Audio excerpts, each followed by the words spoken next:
So are there really 3 hours of questions? Or has Yeah. it? Are you fucking serious? Yeah. You don't think there's a lot to talk about, Elon? Holy fuck, man. I mean, it's the most interesting point. All the storylines are kind of converging Yeah. right now. So we'll see how much. Almost like I planned it. Exactly. Well, we'll get to I that. would never do such a thing.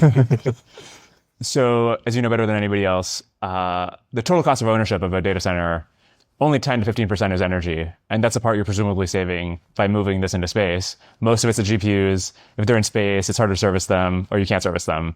And so the depreciation cycle goes down on them. So like, it's just way more expensive to have the GPUs in space, presumably. What's the reason to put them in space? Well, the availability of energy is the issue. I mean, if you look at electrical output outside of China, everywhere outside of China, it's more or less flat. It's very, maybe a slight increase, but for pretty close to flat. China has a rapid increase in electrical output. But if you're putting data centers anywhere except China, where are you going to get your electricity? Especially as you scale. The output of chips is growing pretty much exponentially, but the output of electricity is flat. So how are you going to turn the chips on? Magical power sources? Magical electricity fairies? You're famously a big fan of solar. 1 terawatt of solar power, so with a 25% capacity factor, like 4 terawatts of solar panels. It's like 1% of the land area of the United States. And that's like we're in the singularity when we've got 1 terawatt of data centers, right? So what are we running out of exactly? How far into the singularity are you, though? You tell me. Yeah, exactly. So I think we'll find we're in the singularity and like, oh, okay, we're still got a long way to go. But is the plan to like put it in the space after we've covered Nevada and solar panels? I think it's pretty hard to cover Nevada and solar panels. You have to get like permits from like the permits for try getting the permits for that.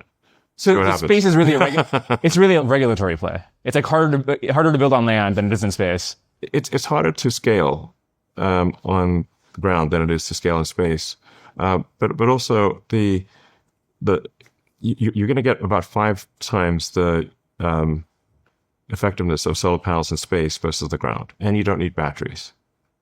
I almost wore my other shirt, which says "It's always sunny in space," which it is. So, because you don't have a day-night cycle or seasonality, clouds, or an atmosphere in space, because the atmosphere alone results in about a 30% loss of energy. So you're going for any given solar panels can do about 5 times more power in space than on the ground, and you avoid the cost of having batteries to carry you through the night. So it's actually much cheaper to do it in space. And my prediction is that it will be by far the cheapest place to put AI will be space in 36 months or less, maybe 30 months. 36 months? Less than 36 months. How do you service GPUs as they fail, which happens quite often in training?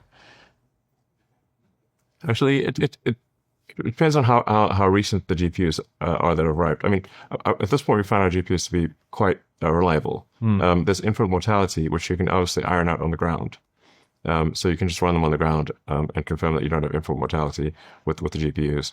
But once they start working, their actual reliability and once they start working and you're past the initial debug cycle of NVIDIA or whatever, or whoever's making the chips, could be Tesla AI 6 chips or something like that, or it could be TPUs or Trainiums or whatever.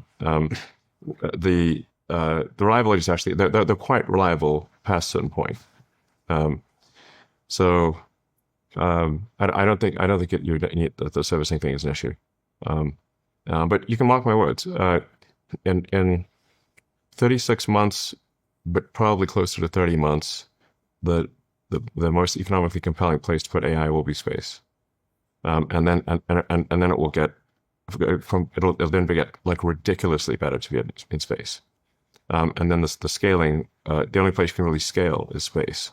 Once you start thinking in terms of what percentage of the sun's power are you harnessing, you realize you have to go to space. You can't scale very, very much on Earth. But by very much, to be clear, you're talking like terawatts. Yeah. Well, all of the United States currently uses only half a terawatt of power on average. Yeah. Right. So if you say a terawatt, that would be twice as much electricity as the United States currently consumes. So that's quite a lot. And can you imagine building that many data centers? I mean, that many power plants? It's like those who have like lived in software land don't realize that they're about to have a hard lesson in hardware. It's actually very difficult to build power plants. And then you don't just need you need power plants, you need all of the electrical equipment, you need the electrical transformers to run the transformers, the AI transformers. Now, the utility industry is a very slow industry. They pretty much they impedance match to the government, to the Public Utility Commission. So they're they impedance match like literally and figuratively. So they're very slow because their past has been very slow. So trying to get them to move fast is just like, like if you try to do an interconnect agreement have you ever tried to do an interconnect agreement with a utility at scale, like with a lot of power? As a professional podcaster, I can say that I am not, in fact. Yeah. You need many more views before that becomes an issue. They have to do a study for a year.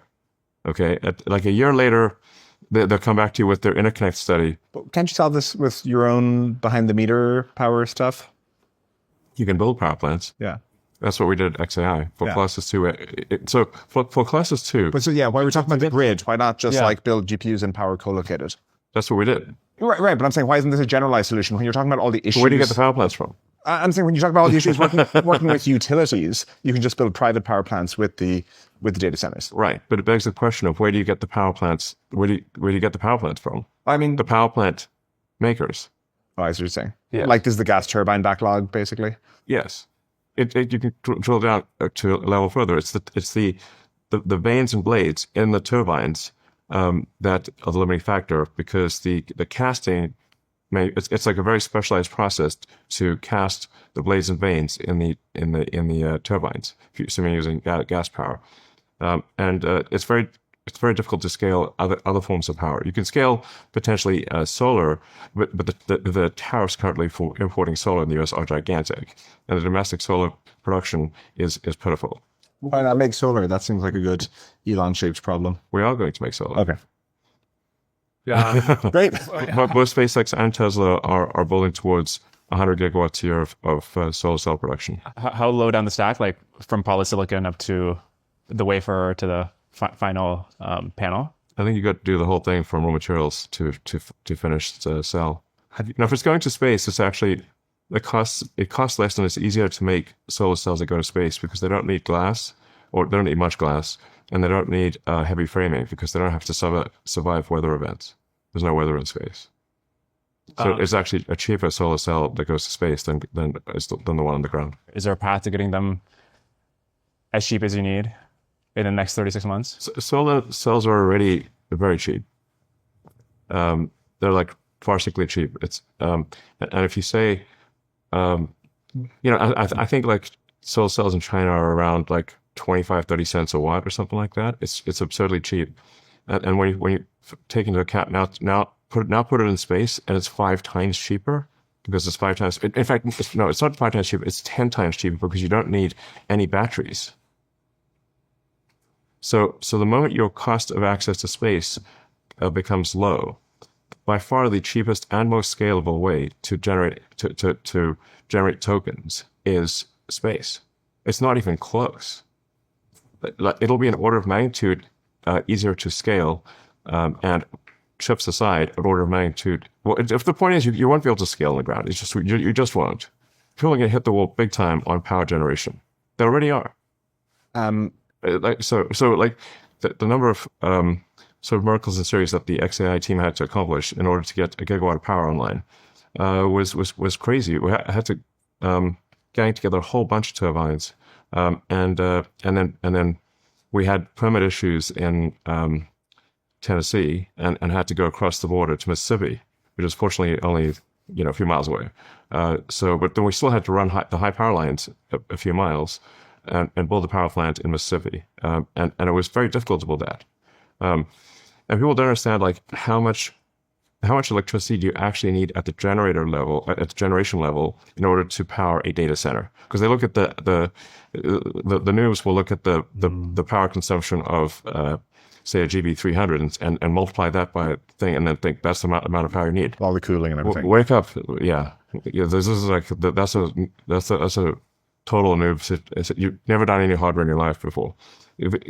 Besides the GB300, you've got to power all of the networking hardware. There's a whole bunch of CPU and storage stuff that's happening.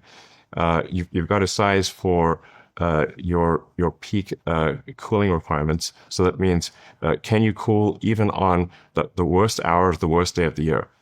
Well, it gets pretty freaking hot in Memphis. So you're going to have like a 40% increase on your power just for cooling. Assuming you don't want your data center to turn off on hot days and you want it to keep going. Then you've got to say, well, there's another multiplicative element on top of that, which is, are you assuming that you never have any hiccups in your power generation? Like, oh, well, actually, sometimes we have to take the generators, some of the power offline in order to service it. Oh, okay. Now you add another 20-25% multiplier on that, because you've got to assume that you've got to take power offline to service it. So the actual roughly every 110,000 GB300s, inclusive of networking, CPU storage, cooling, margin for servicing power, is roughly 300 megawatts. Sorry, say that again.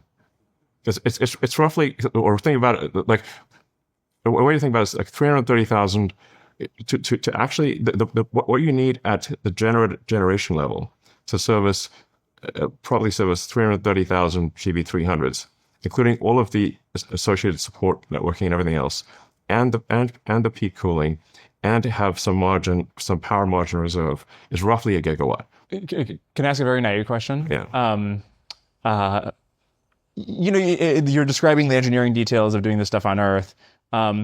But then there's analogous engineering difficulties of doing it in space. How do you do how do you replace infinite band with orbital lasers, et cetera, et cetera? How do you make it resistant to radiation? I don't know the details of the engineering, but fundamentally, what is the reason to think those challenges, which have never been had to be addressed before, will end up being easier than just like building more turbines on Earth? There's companies that build turbines on Earth. They can make more turbines, right? I invite, again, try doing it, and then you'll see. Like the turbines are sold out through 2030. Have you guys considered making your own? I think in order to bring enough power online, I think SpaceX and Tesla will probably have to make the turbine blades, the vanes and blades, internally. But just the blades or the turbines? The limiting factor, you can get everything except the blades, what they call the blades and vanes. You can get that 12 to 18 months before the vanes and blades. The limiting factor of the vanes and blades. And there are only 3 casting companies in the world that make these, and they're massively backlogged. Is this Siemens, GE, those guys, or is it a subcontractor? No, it's other companies. I mean, sometimes they have a little bit of casting capability in house, but I'm just saying you can just call any of the turbine makers and they will tell you. Yeah. It's not top secret. It's probably on the internet right now. Yeah. If it wasn't for the tariffs, would Colossus be solar powered? It would be much easier to make it solar powered. Yeah. The tariffs are nuts. So several 100%. So. Don't you know some people? We also need speed. Yeah, no. President has his, we don't agree on everything. This administration is not the biggest fan of solar. We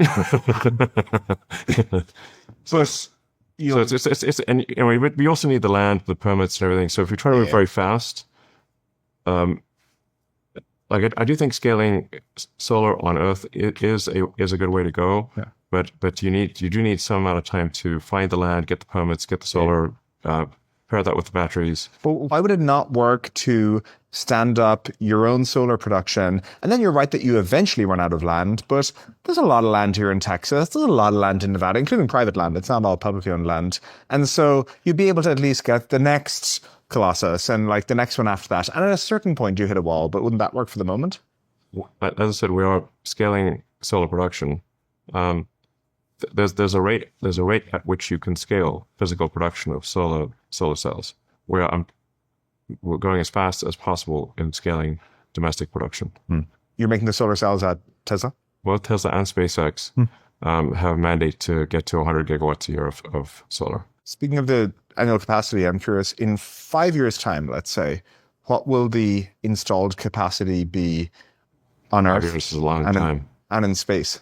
I deliberately picked 5 years because it's after your once we're up and running threshold. And so in 5 years' time, what's the on Earth versus in space installed AI capacity? 5 years, I think probably, if you say 5 years from now, we're probably, AI in space will be launching every year the sum total of all AI on Earth. In excess, meaning 5 years from now, my prediction is we will launch and be operating every year more AI in space than the cumulative total on Earth. Which is? So I would expect to be at least sort of 5 years from now, a few hundred gigawatts per year of AI in space and rising. So you can get to, I think on Earth, you can get to around a terawatt a year of AI in space before you start having, fuel supply challenges for the rocket.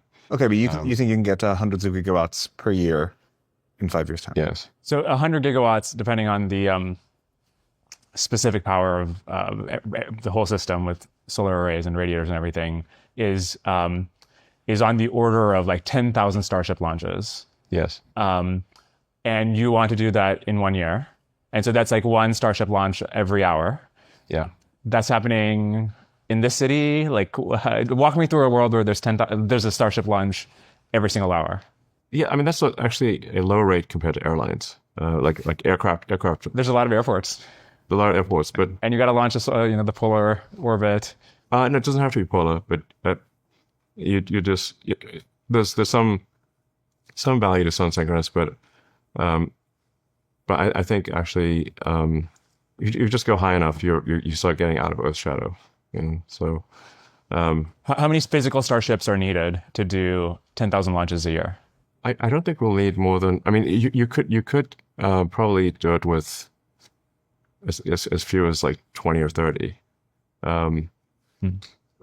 It really depends on how quickly does the ship has to go around the Earth, and the ground track for the ship has to come back over the launch pad.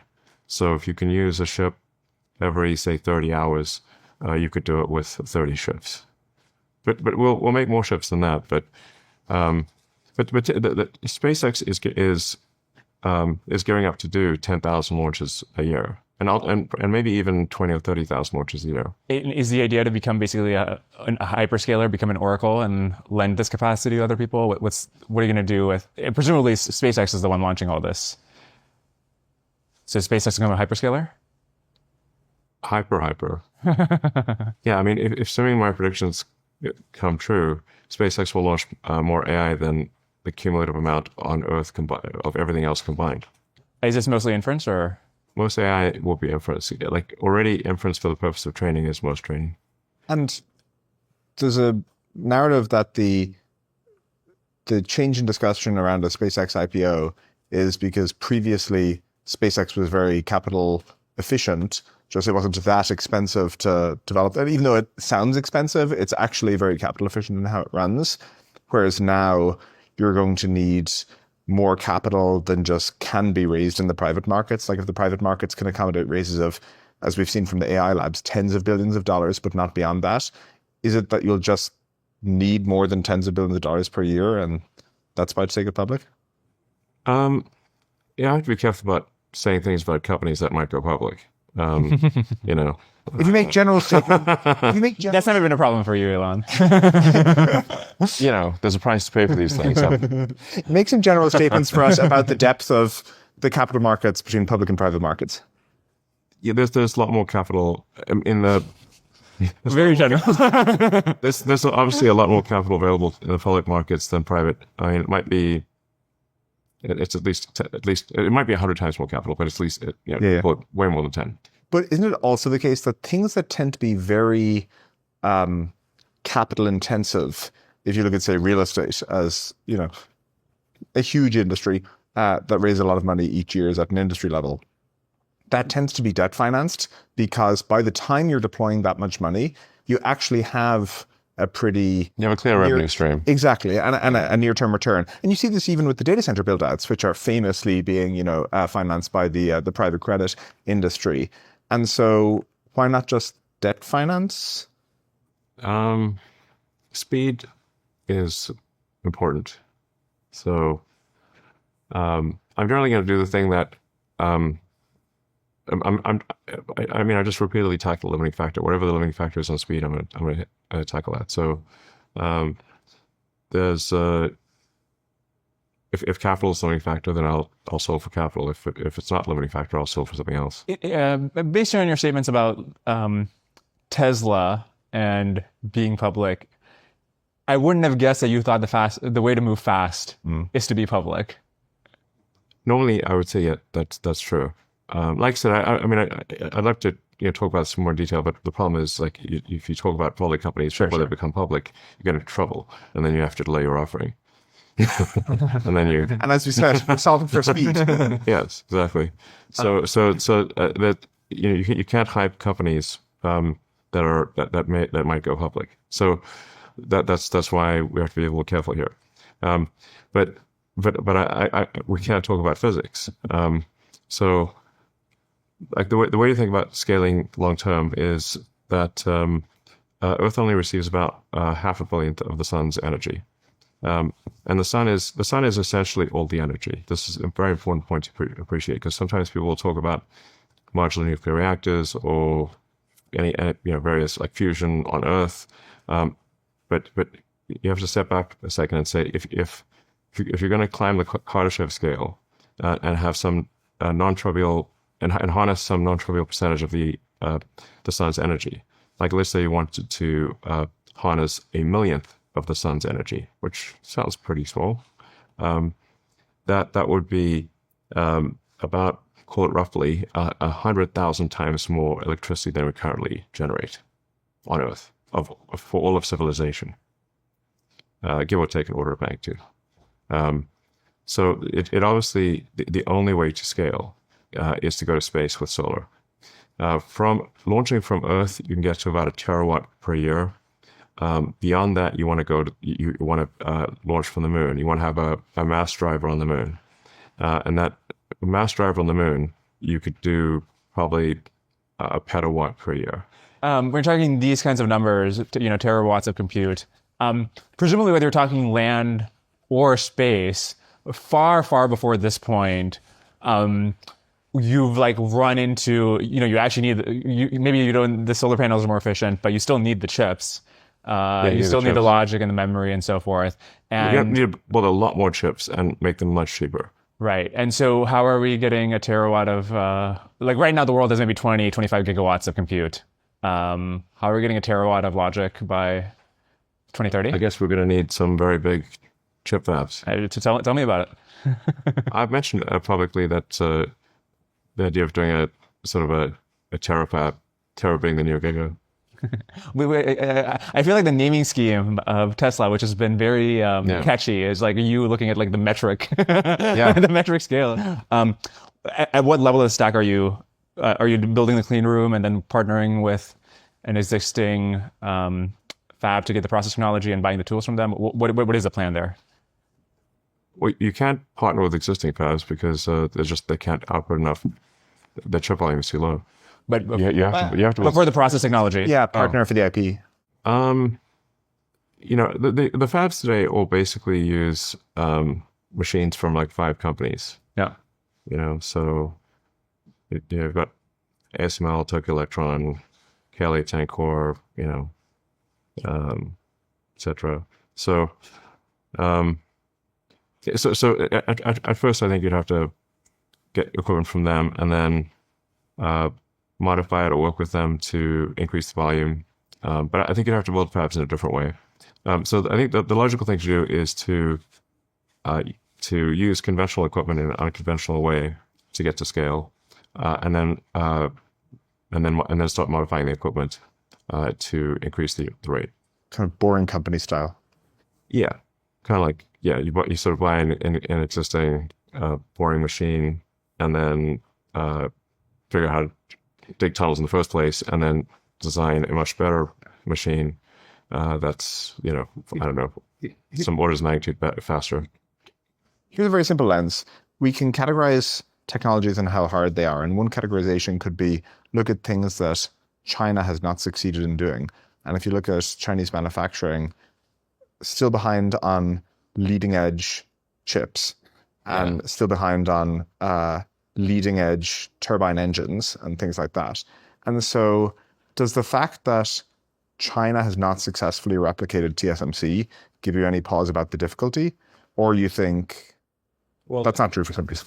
It's not that they have not replicated TSMC, they have not replicated ASML. That's the limiting factor. So you think it's just the sanctions, essentially? China would be outputting vast numbers of chips at, if they could buy it, 2 or 3 nanometer. But couldn't they up to relatively recently buy them? No. Okay. The ASML bans have been in place for a while. Okay. So, but I think China's going to start making pretty compelling chips in 3 or 4 years. Would you consider making the ASML machines? I don't know. I don't know yet. Is the right answer. So it's just that to produce at high volume and to reach large volume in say 36 months to match the rocket payload to orbit. So if we're doing 1 million tons to orbit, and like let's say I don't know 3 or 4 years from now, something like that. And we're doing 100 kilowatts per ton, so that means we need at least 100 gigawatts per year of solar, and we'll need an equivalent amount of chips to that you need 100 gigawatts worth of chips. You got to match these things: the mass to orbit, yes, the power generation, and the chips. And I'd say my biggest concern actually is memory. So I think there's the path to creating logic chips is more obvious than the path to having sufficient memory to support logic chips. That's why you see DDR prices going ballistic in these memes about you're marooned on a desert island. You write "help me" on the sand. Nobody comes. You write DDRM. There's ships come swarming in. I haven't seen that. I'd love to hear your manufacturing philosophy around fabs. I know nothing about the topic, but I don't know how to build a fab yet. I have to figure it out. But obviously, I've never built a fab. It sounds like you think the sort of like the process technology of like these 10,000 PhDs in Taiwan who know exactly what gas goes in the plasma chamber and what settings to put on the tool. You can just like delete those parts of those steps. Like fundamentally, it's get the clean room, get the tools, and figure it out. I don't think it's PhDs. It's mostly people with who are not PhDs. Most engineering is done with people who don't have PhDs. Do you guys have PhDs? No. Okay. We also haven't successfully built any fabs, so you shouldn't be coming to us for your fab advice. I don't think you need a PhD for that stuff. So, but you do need competent personnel. So I don't know. I mean, like right now, if say like Tesla's pedal to the metal max production of going as fast as possible to get Tesla AI5 chip design into production and then reaching scale. That'll probably happen, around the second quarter-ish of next year, hopefully. And then AI6 would hopefully follow less than a year later. But we've secured all the chip fab production that we can. Yes. you're currently limited on TSMC fab capacity. Yeah. And we'll be using TSMC Taiwan, Samsung Korea, TSMC Arizona, Samsung Texas, and we still You've can't. booked out all the capacity you can. Yes, and then if I ask TSMC or Samsung, okay, what's the time frame to get to volume production? The point is not you've got to build the fab, Yeah. and you've got to start production, then you've got to climb the yield curve and reach volume production at high yield. That from start to finish is a 5-year period, and so the limiting factor is chips. Yeah. Like limiting factor once you can get to space is chips, but the limiting factor before you can get to space will be power. Why don't you do the Jensen thing and just prepay TSMC to build more fabs for you? I've already told them that. But they won't take your money? Like, what's going on? They're building fabs as fast. No. they're building fabs as fast as they can. And so is Samsung. They're pedal to the metal. I mean, they're going, balls to the wall, as fast as they can. So still not fast enough. I mean, like I said, there will be, I think, if you say, I think towards the end of this year, I think probably chip production will outpace the ability to turn chips on. But once you can get to space and unlock the power constraint, and you can now do hundreds of gigawatts per year of power in space. Again, bearing in mind that average power usage in the US is 500 gigawatts. So if you're launching, say, 200 gigawatts a year to space, you're sort of lapping the US every 2.5 years. All US electricity production. This is a very huge amount. But between now and then, the constraint for server side compute, concentrated compute, will be electricity. My guess is that we start hitting people start getting to the point where they can't turn the chips on for large clusters towards the end of this year. The chips are going to be piling up and won't be able to be turned on. Now, for edge compute, it's a different story. So for Tesla, the AI5 chip is going into our Optimus robot, optimistic, and so if you have an AI edge compute, that's distributed power. Now the power is distributed over a large area. It's not concentrated, and if you can charge at night, you can actually use the grid much more effectively, because the actual peak power production in the US is over 1,000 gigawatts. But the average power usage, because the day-night cycle, is 500.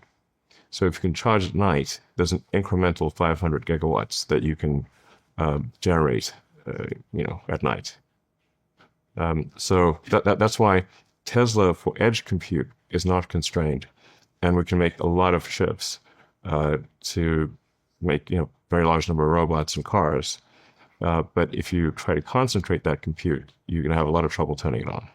What I find remarkable about the SpaceX business is the end goal is to get to Mars, but you keep finding ways on the way there to keep generating incremental revenue to get to the next stage and the next stage. So the Falcon 9 is Starlink, and now for Starship, it's going to be potentially orbital data centers. But like, you find these sort of infinitely elastic, sort of marginal use cases of your next rocket and your next rocket and the next scale up. You can see how this might seem like a simulation to me. Or am I someone's avatar in a video game or something? Because it's like what are the odds that all these crazy things would be happening? I mean, rockets and chips and robots and space, solar power, and not to mention the mass driver on the moon. I really want to see that. You can imagine some mass driver that's just go shoom, shoom, it's like sending AI, solar-powered AI satellites into space, one after another, these at 2.5 kilometers per second. That's and just shooting them into deep space. That would be a sight to see. I'd watch that. Just like a live stream of just one after another, just shooting the webcam. AI satellites in deep space. a billion or 10 billion tons a year. I'm sorry, you manufacture the satellites on the moon? Yeah. I see. So you send the raw materials to the moon and then manufacture them there, and then Well, the lunar soil is I think it's like 20% solar, 20% silicon or something like that. So you can get the silicon from you can mine the silicon on the moon, refine it, and generate and create the solar panels, the solar cells, and the radiators on the moon. Yeah. So make the radiators out of aluminum. So there's plenty of silicon and aluminum on the moon to make the cells and the radiators. The chips you could send from Earth because they're pretty light, but maybe at some point you make them on the moon too. I'm just saying, like, these are simply. It's kind of like I said, it does seem like it's sort of a video game situation where it's difficult but not impossible to get to the next level. I don't see any way that you could do, 500 to 1,000 terawatts per year launch from Earth. I agree. But you could do that from the moon. Okay, let me tell you how I ended up using Mercury for my personal banking. So last year, I had the opportunity to make an investment that I was very excited about, but it came up a bit last minute, and so I had to wire over a lot of money for my personal account very fast. But my personal bank at the time wouldn't let me make this wire transfer online. And I called them a bunch of times. They just couldn't make it work. They told me that I'd have to go to the nearest in-person branch, which was in Dallas. And for a moment, I even considered flying from SF to Dallas to make this transfer happen last minute. But then I remembered that Mercury, which I used for my business banking, had just started rolling out personal accounts. So I emailed support with a quick rundown of the situation. And within 2 hours, I had successfully wired the investment from my new personal Mercury account. Since then, I've moved over the rest of my personal money from my previous bank to Mercury. And that's made a bunch of things, even little things like setting up auto transfer rules between my checkings and savings account, a whole lot better. Visit mercury.com/personal to get started. Mercury is a fintech company, not an FDIC insured bank. Banking services provided through Choice Financial Group and Column NA, members FDIC. Can I zoom out and ask about the SpaceX mission? So I think you've said, like, we got to get to Mars so we can make sure that if something happens to Earth, civilization, consciousness, et cetera, survives. Yes. By the time you're sending stuff to Mars, like, Grok is on that ship with you, right? And so if Grok's gone Terminator, like, the main risk you're worried about, which is AI, why doesn't that follow you to Mars?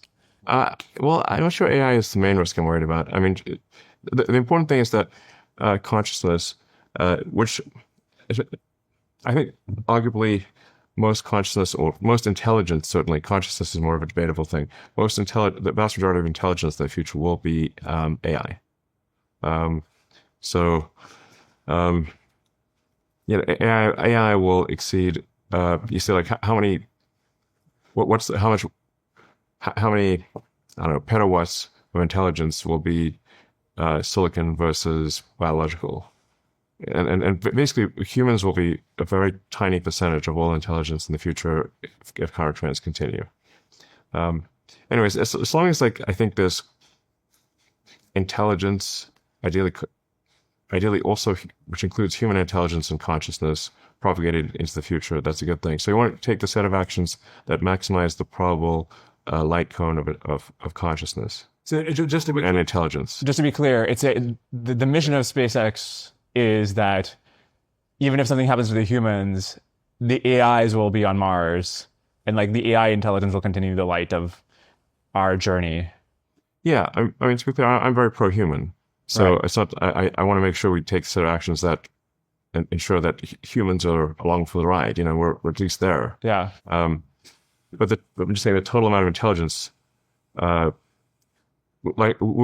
think maybe in 5 or 6 years, AI will exceed the sum of all human intelligence. And then if that continues, at some point, human intelligence will be less than 1% of all intelligence. What should our goal be for such a civilization? Is the idea that a small minority of humans still have control over the AIs? Is the idea of some sort of, like, just trade but no control? How should we think about the relationship between the vast stocks of AI population versus human population? In the long run, I think I don't. It's difficult to imagine that if humans have, say, 1% of the intelligence of the combined intelligence of artificial intelligence, that humans will be in charge of AI.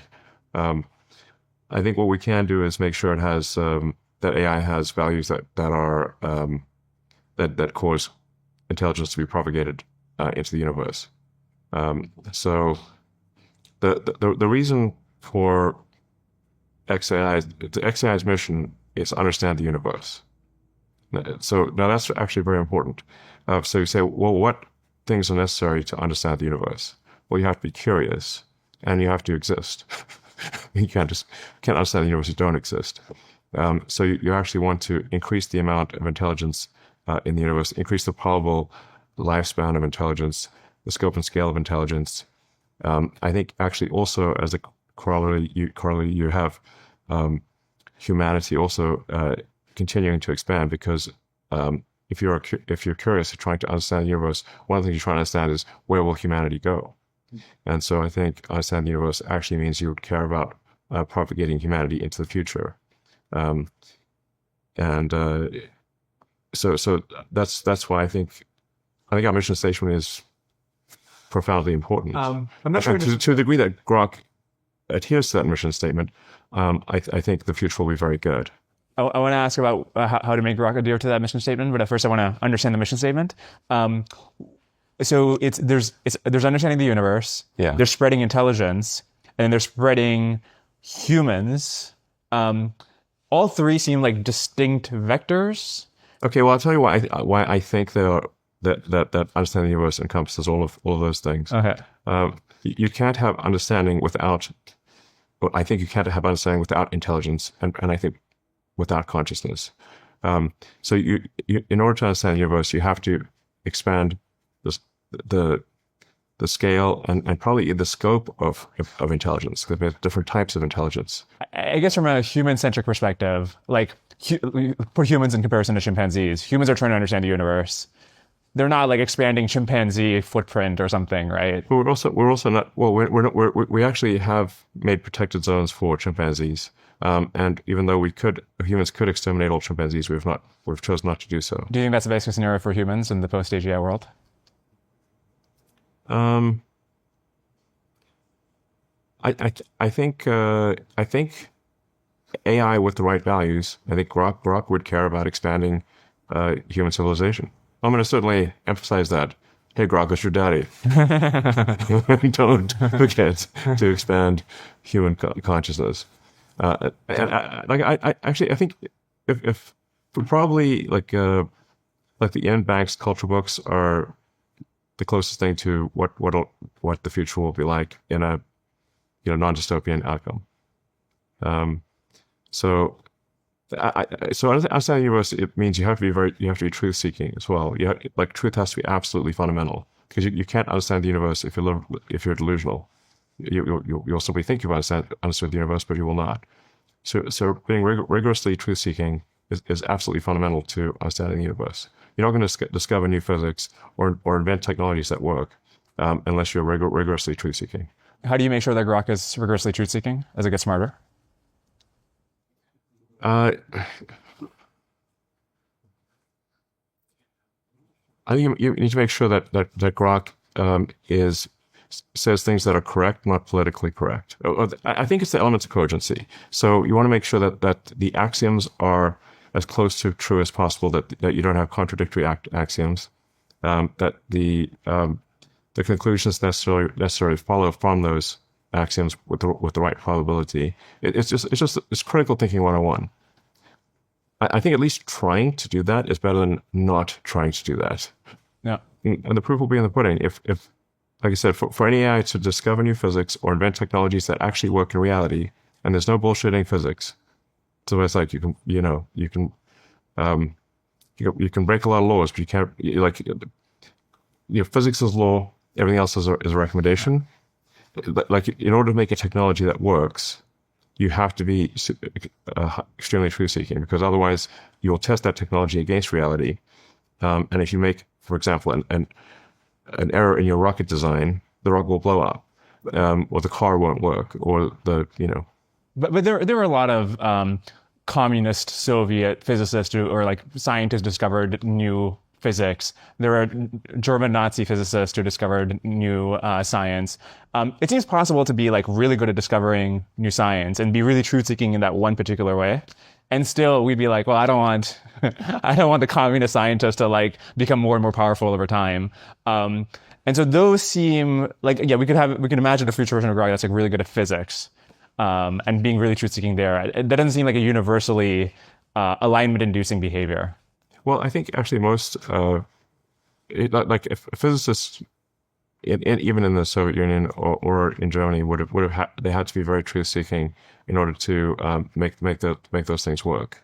And if you're stuck in some system, it doesn't mean you believe in that system. So von Braun, who was one of the greatest rocket engineers ever, he was put on death row in Nazi Germany for saying that he didn't want to make weapons. He only wanted to go to the moon. He got pulled off death row at like last minute when they said, "Hey, you're about to execute like your best rocket engineer."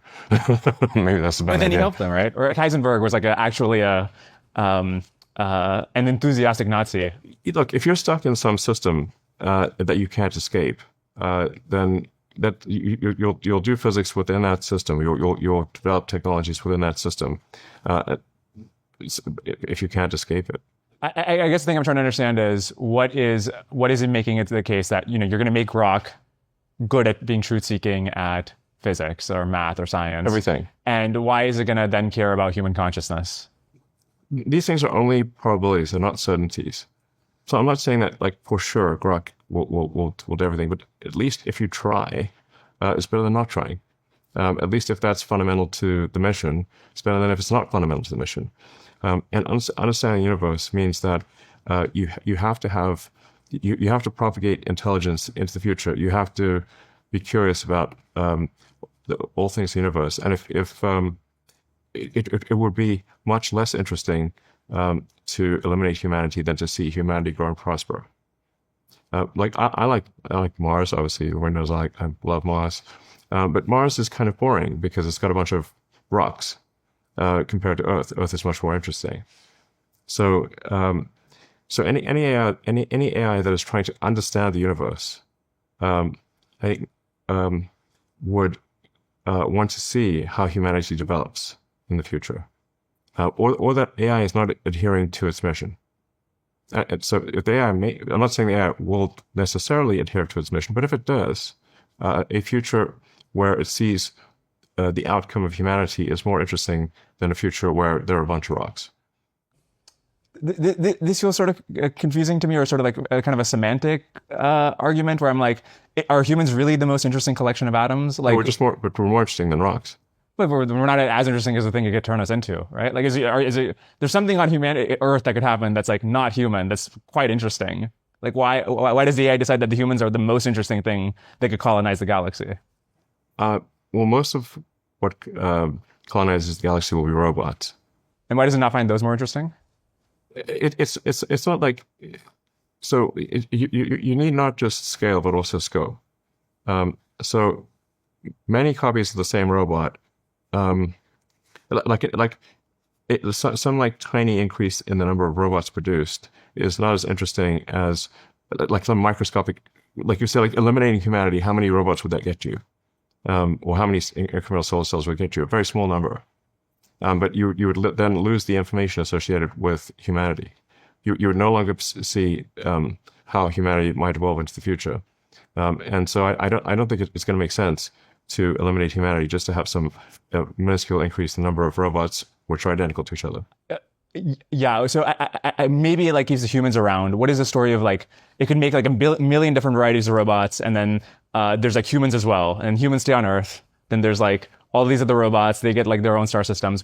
But it seems like you were previously hinting at a vision where it keeps human control over this, singularitarian future, because I don't think humans will be in control of something that is vastly more intelligent than humans. So in some sense, you're like a doomer, and this is like the best we've got. It's just like it keeps it around because we're interesting. I'm just trying to be realistic here.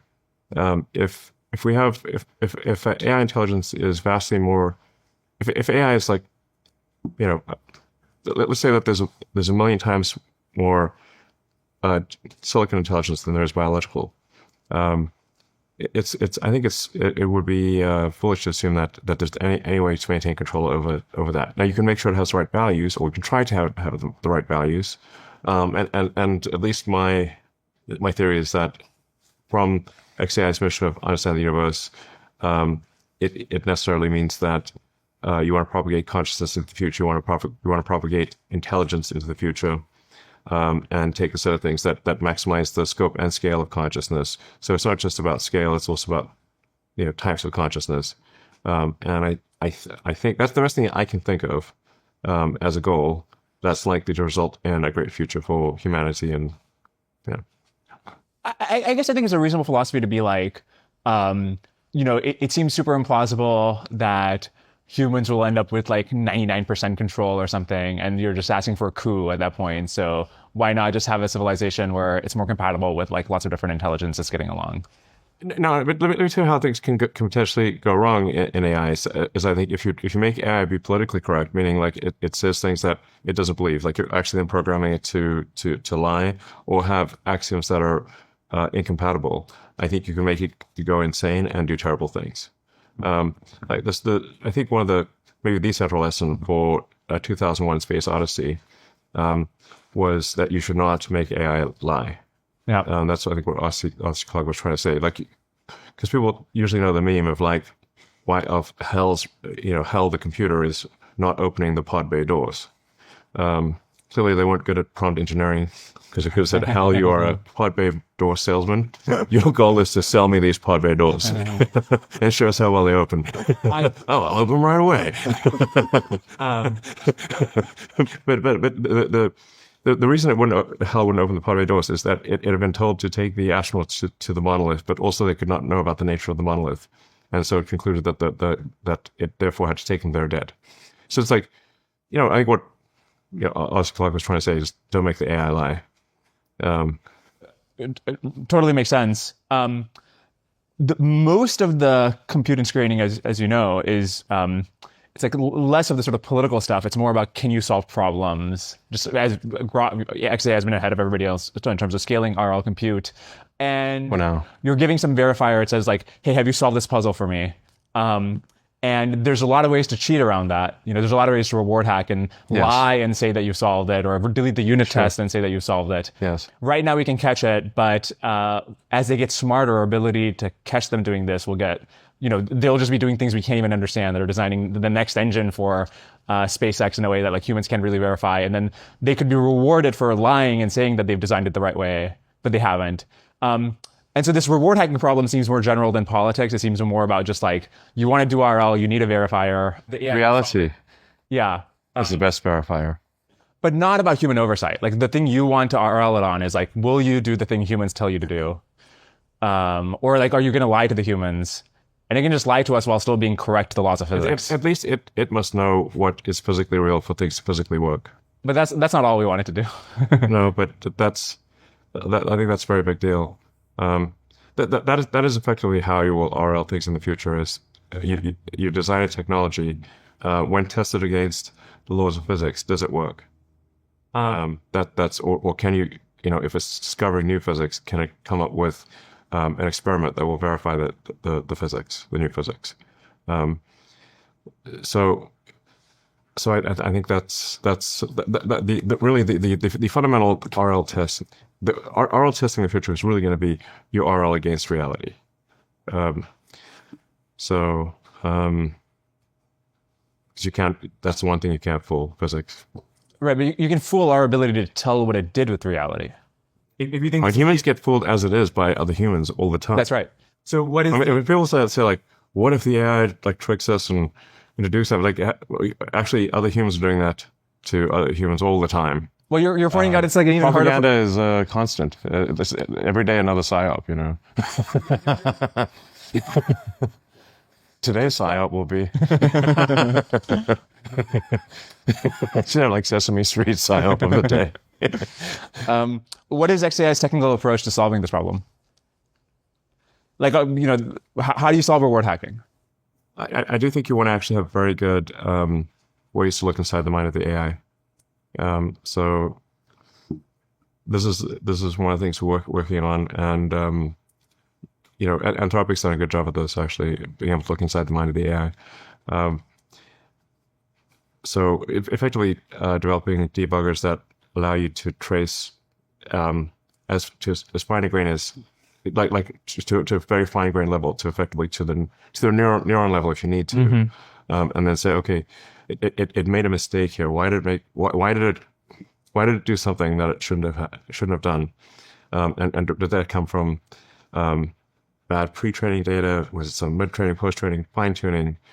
Some RL error? Like there's something wrong with that. With it did something where maybe it tried to be deceptive, but most of the time it just does something wrong. It's a bug effectively. Yeah.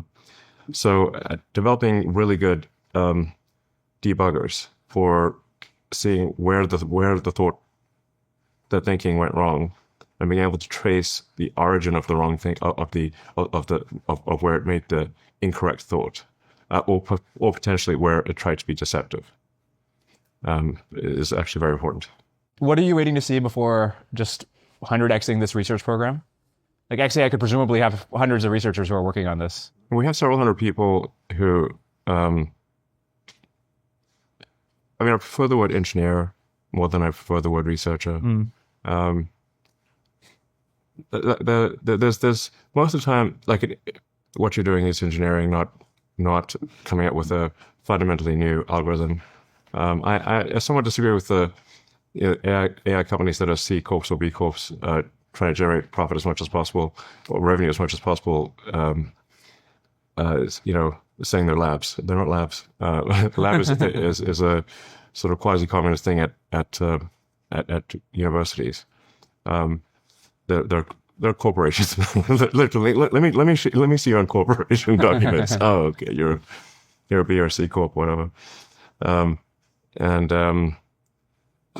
So I actually much prefer the word engineer than anything else.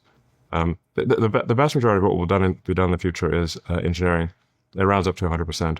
Once you understand the fundamental laws of physics, and not that many of them, everything else is engineering.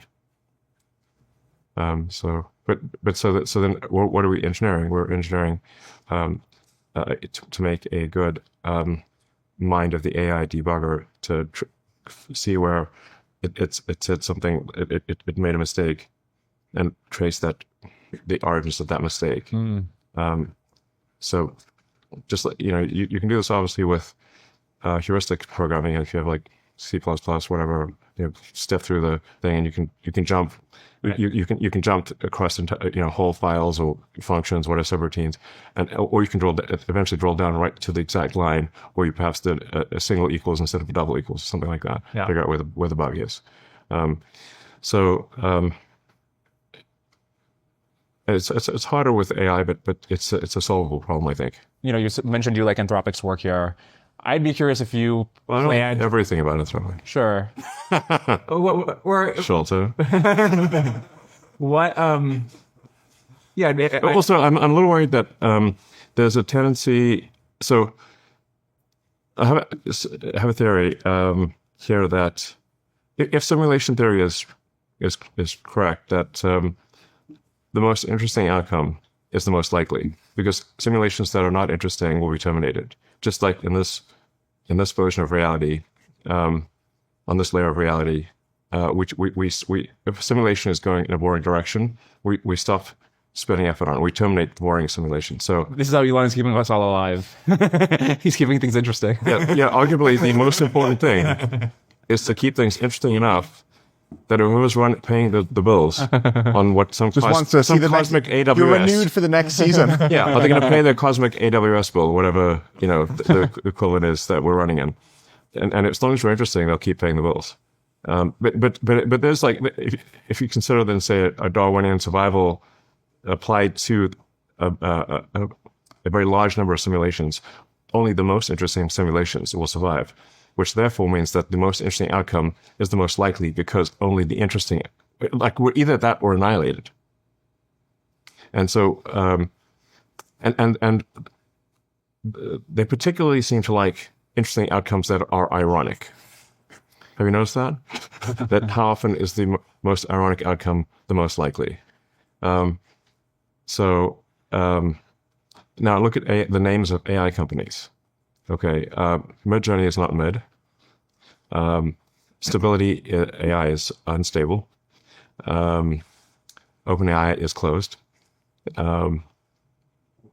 Anthropic, misanthropic. What does this mean for X? Minus X. I don't know.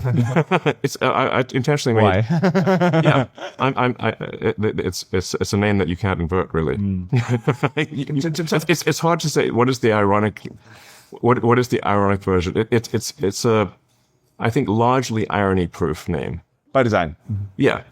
you gotta have an irony shield. What are your predictions for just where AI products go? In that, my sense of, you can summarize all AI progress into, first you had LLMs, and then you had kind of contemporaneously both RL really working and the deep research modality, so you could kind of pull in stuff that wasn't in the model. And the differences between the various AI labs are smaller than just the temporal differences, where they're all much further ahead than anyone was 24 months ago or something like that. Yeah. So just what does 26, what does 27 have in store for us as users of AI products? What are you excited for? Well, I think I'd be surprised by the end of this year if digital human emulation has not been solved. I guess that's what we mean by like the sort of macro hard project is can you do anything that a human with access to a computer could do?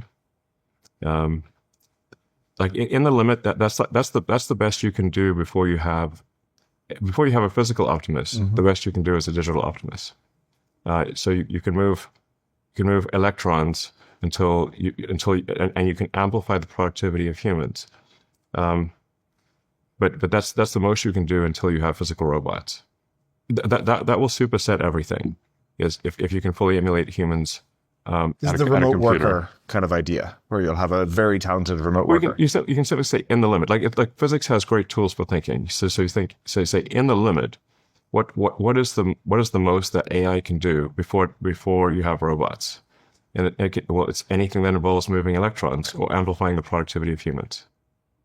So digital human emulator, yes, is in the limit. Human at a computer is the most that AI can do, in terms of doing useful things before you have a physical robot. Once you have physical robots, then you can then you essentially have unlimited capability. Physical robots, I call Optimus the infinite money glitch, because you can use them to make more Optimuses. Yeah, you said like humanoid robots will improve as will basically be three exponentials. Three things that are growing exponentially multiplied by each other, yes, recursively. So you're going to have you have exponential increase in digital intelligence, exponential increase in the chip capability, the AI chip capability, and an exponential increase in the electromechanical dexterity. The usefulness of the robot is roughly those three things multiplied by each other. But then the robot can start making the robots. So you have a recursive multiplicative exponential. This is supernova. And do land prices not factor into the math there, where like labor is one of the 4 factors of production, but not the others? And so like if ultimately you're limited by copper or, pick your input, just it's not quite an infinite money glitch because... Well, infinity is big. So yeah. No, not infinite, but but let's just say you could, do many orders of magnitude of Earth's kind of current economy. Like a million. Yeah. So it's this way. So if you, just to get to like, that's why I think like just to get to a millionth of harnessing a millionth of the sun's energy would be roughly, give or take an order of magnitude, 100,000 times bigger than Earth's entire economy today. Mm-hmm. And you're only at 1 millionth of the sun. Give or take an order of magnitude. Before we went on Optimus, I have a lot of questions on that, but Every time I say order of magnitude, I'm saying, yeah, drink 10 drinks. take a shot every time I say that too often. 10 the next time, 100 the time after that. Yeah, well, order of magnitude more wasted. I do have one more question about XAI. This strategy of building a digital or remote worker, co-worker replacement. Yeah, which everyone's going to do, by the way, not just us. So what is XAI's plan to win? You expect me to tell you on a podcast? Yeah. Spill all the beans. Have another Guinness. It's a good system. People sing like a canary. All the secrets. Just Okay, but in a non-secret spilling way, what's the plan? What a hack. Well, when you put it that way, I think the way that Tesla solved self-driving is the way to do it. So I'm pretty sure that's the way. Unrelated question. How did Tesla solve self-drive? Yeah. It sounds like you're talking about data, like Tesla self-driving because of the... I mean, we're gonna try data and we're gonna try algorithms. But isn't that what all the other labs are trying? Like what's... And if those don't work, I'm not sure what will. We've tried data. We've tried algorithms. I'm all out of it. We've run out of. Now we don't know what to do. I'm pretty sure I know the path, and it's just a question of how quickly we go down that path. Because it's pretty much the Tesla path. I mean, have you tried Tesla self-driving lately? Not the most recent version, but Okay, the car is like, it just increasingly feels sentient. Like it feels like a living creature. And that'll only get more so. I'm actually thinking like we probably shouldn't put too much intelligence into the car because it might get bored and start roaming the streets. I mean, imagine you're stuck in a car and that's all you could do. You don't put Einstein in a car. It's like, why am I stuck in a car? So there's actually probably a limit to how much intelligence you put in a car to not have the intelligence be bored. What's XAI's plan to stay on the compute ramp up that all the labs are doing right now? The labs are on track to spend over like $50 to $100 billion. You mean the corporations? Sorry, yeah. Corporations. The labs are at universities and they're moving like a snail. They're not spending $50 billion. You mean the revenue maximizing corporations? That's right. But the revenue maximizing corporations that call themselves labs are making like 20 to 10 billion, depending. Like OpenAI is making 20 B revenue. Anthropic is like 10 B. Close to a maximum profit AI. XAI is reportedly at like 1 B. Like, what's the plan to get to their compute level, get to their revenue level, and stay there as things get scaling? Yeah. So as soon as you unlock digital human, you basically have access to trillions of dollars of revenue.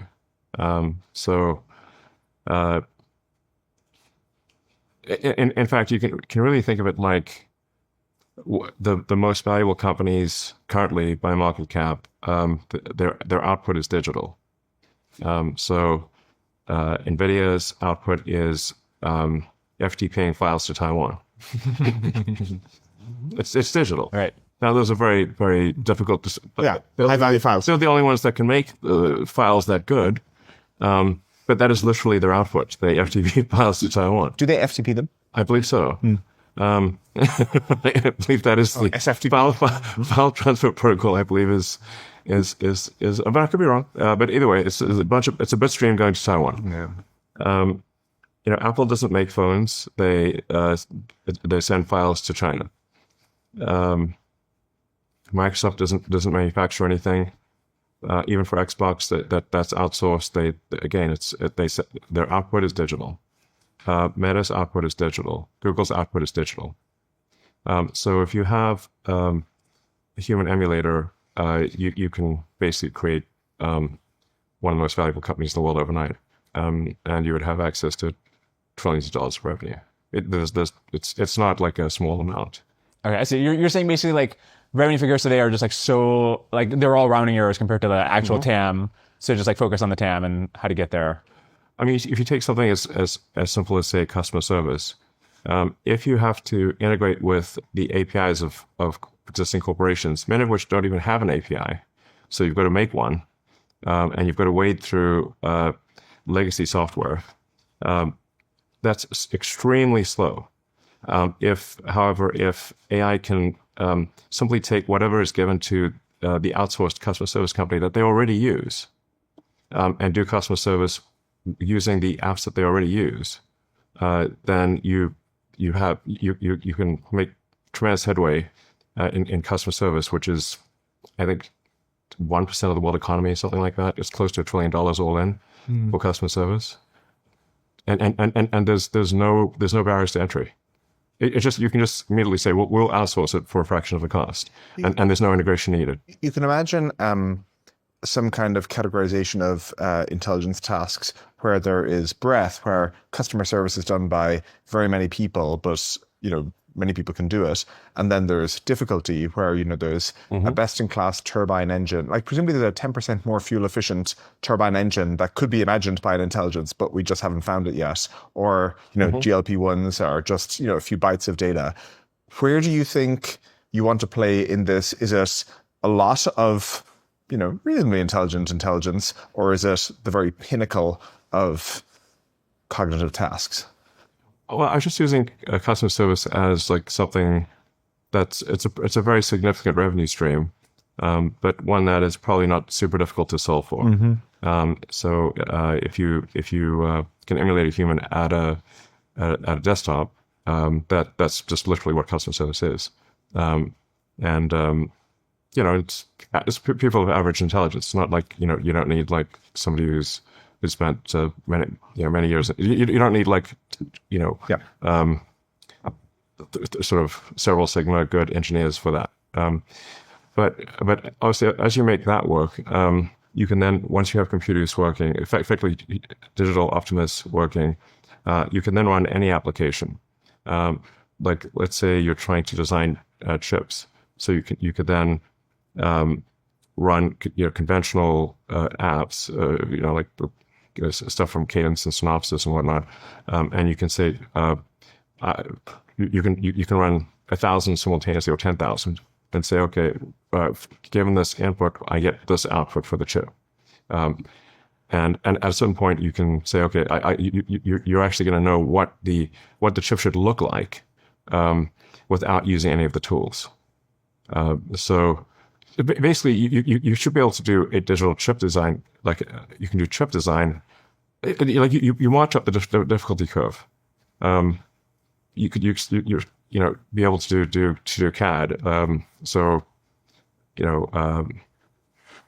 You could use like sort of NX or any of the CAD software to design things. Okay, so you think you start at the simplest tasks and walk your way up the difficulty curve. So you're saying, look, as a broader objective of having this full digital coworker emulator, you're saying, look, all the revenue maximizing corporations want to do this, XAI being one of them, but we will win because of a secret plan we have. But like everybody's like trying different things with data, different things with algorithms, and I'm like, I like that. Like, what is this? Data. We've tried algorithms. What else can we do? It seems like a competitive field, and I'm like, how are you guys going to win? Is like my big question. I think we see a path to doing it. I mean, I think I know the path to do this, because it's kind of the same path that Tesla used to create self-driving. Instead of driving a car, it's driving a computer screen. So it's a self-driving computer, essentially. Oh, you're saying, is the path just following human behavior and training on vast quantities of human behavior? But sorry, isn't that? I mean, isn't that training? I mean, obviously, I'm not going to spell out, most sensitive secrets on a podcast. I need to have at least 3 more Guinnesses for that. I've got some friends at Jane Street, and they're always talking about how their colleagues are cooking up fun, fiendish puzzles for each other to solve. Well, last week they sent me one. Basically, they trained a neural network, and they gave me the weights of each layer. But they didn't tell me what order those layers went in. And so I had to figure out the correct order using the outputs of the original network. And as soon as I got this puzzle, I went to my roommate, who's an AI researcher, and we both got immediately nerd sniped. Obviously, you can't brute force a solution. The search space here is 10 to the 122 permutations. So clearly, you need some way to reduce the search space. Then my roommate had to go to work, but because I'm a podcaster, I had some time to take a stab at some of the ideas we discussed. And with a combination of simulated annealing and greedy search, I think it got pretty close. I think I'm actually just a couple of swaps and shifts away from the correct solution. But what makes this puzzle really tricky is that there's no obvious way to escape from a local minimum. I'm afraid that this is as far as vibe coding is going to get me, but maybe you can do better. Check out the puzzle at janestreet.com/Dwarkesh. All right, back to Elon. What will XAI's business be like? Is it going to be consumer, enterprise? What's the mix of those things going to be? Is it just going to be similar to other labs where you've this You're saying labs. mix? Corporations. Corporations. Psyop goes deep, Elon. Revenue maximizing corporations, to be clear. Those GPUs don't pay for themselves. Exactly. But yeah, what's the business model? What are the revenue streams in a few years' time? I think things are going to change very rapidly. Like, I'm stating the obvious here. I call AI the supersonic tsunami. I love alliteration. So really, what's going to happen is, especially when you have humanoid robots at scale, is that they will make products and provide services far more efficiently than human corporations. So amplifying the productivity of human corporations is simply a short-term thing. So you're expecting fully digital corporations rather than like SpaceX becomes part AI and so, or like, I think there'll be digital corporations, but there's some of this is going to sound kind of doomerish, okay? But I'm just saying what I think will happen. It's not meant to be doomerish or anything else. It's just like this is what I think will happen. Is that pure AI corporations that are purely AI and robotics will vastly outperform any corporations that have people in the loop. So you can think of, say, like computer used to be a job that humans had. You would go and get a job as computer where you would do calculations. And they'd have like entire skyscrapers full of humans, like 20, 30 floors of humans just doing calculations. Now that entire skyscraper of humans doing calculations can be replaced by a laptop with a spreadsheet. That spreadsheet can do vastly more calculations than an entire building full of human computers. So you can think about, okay, well, what if only some of the cells in your spreadsheet were calculated by humans? Actually, that would be much worse than if all of the cells in your spreadsheet were calculated by the computer. And so, really, what will happen is the pure AI, pure robotics corporations or collectives will far outperform any corporations that have humans in the loop. And this will happen very quickly. Speaking of closing the loop, sorry, Optimus,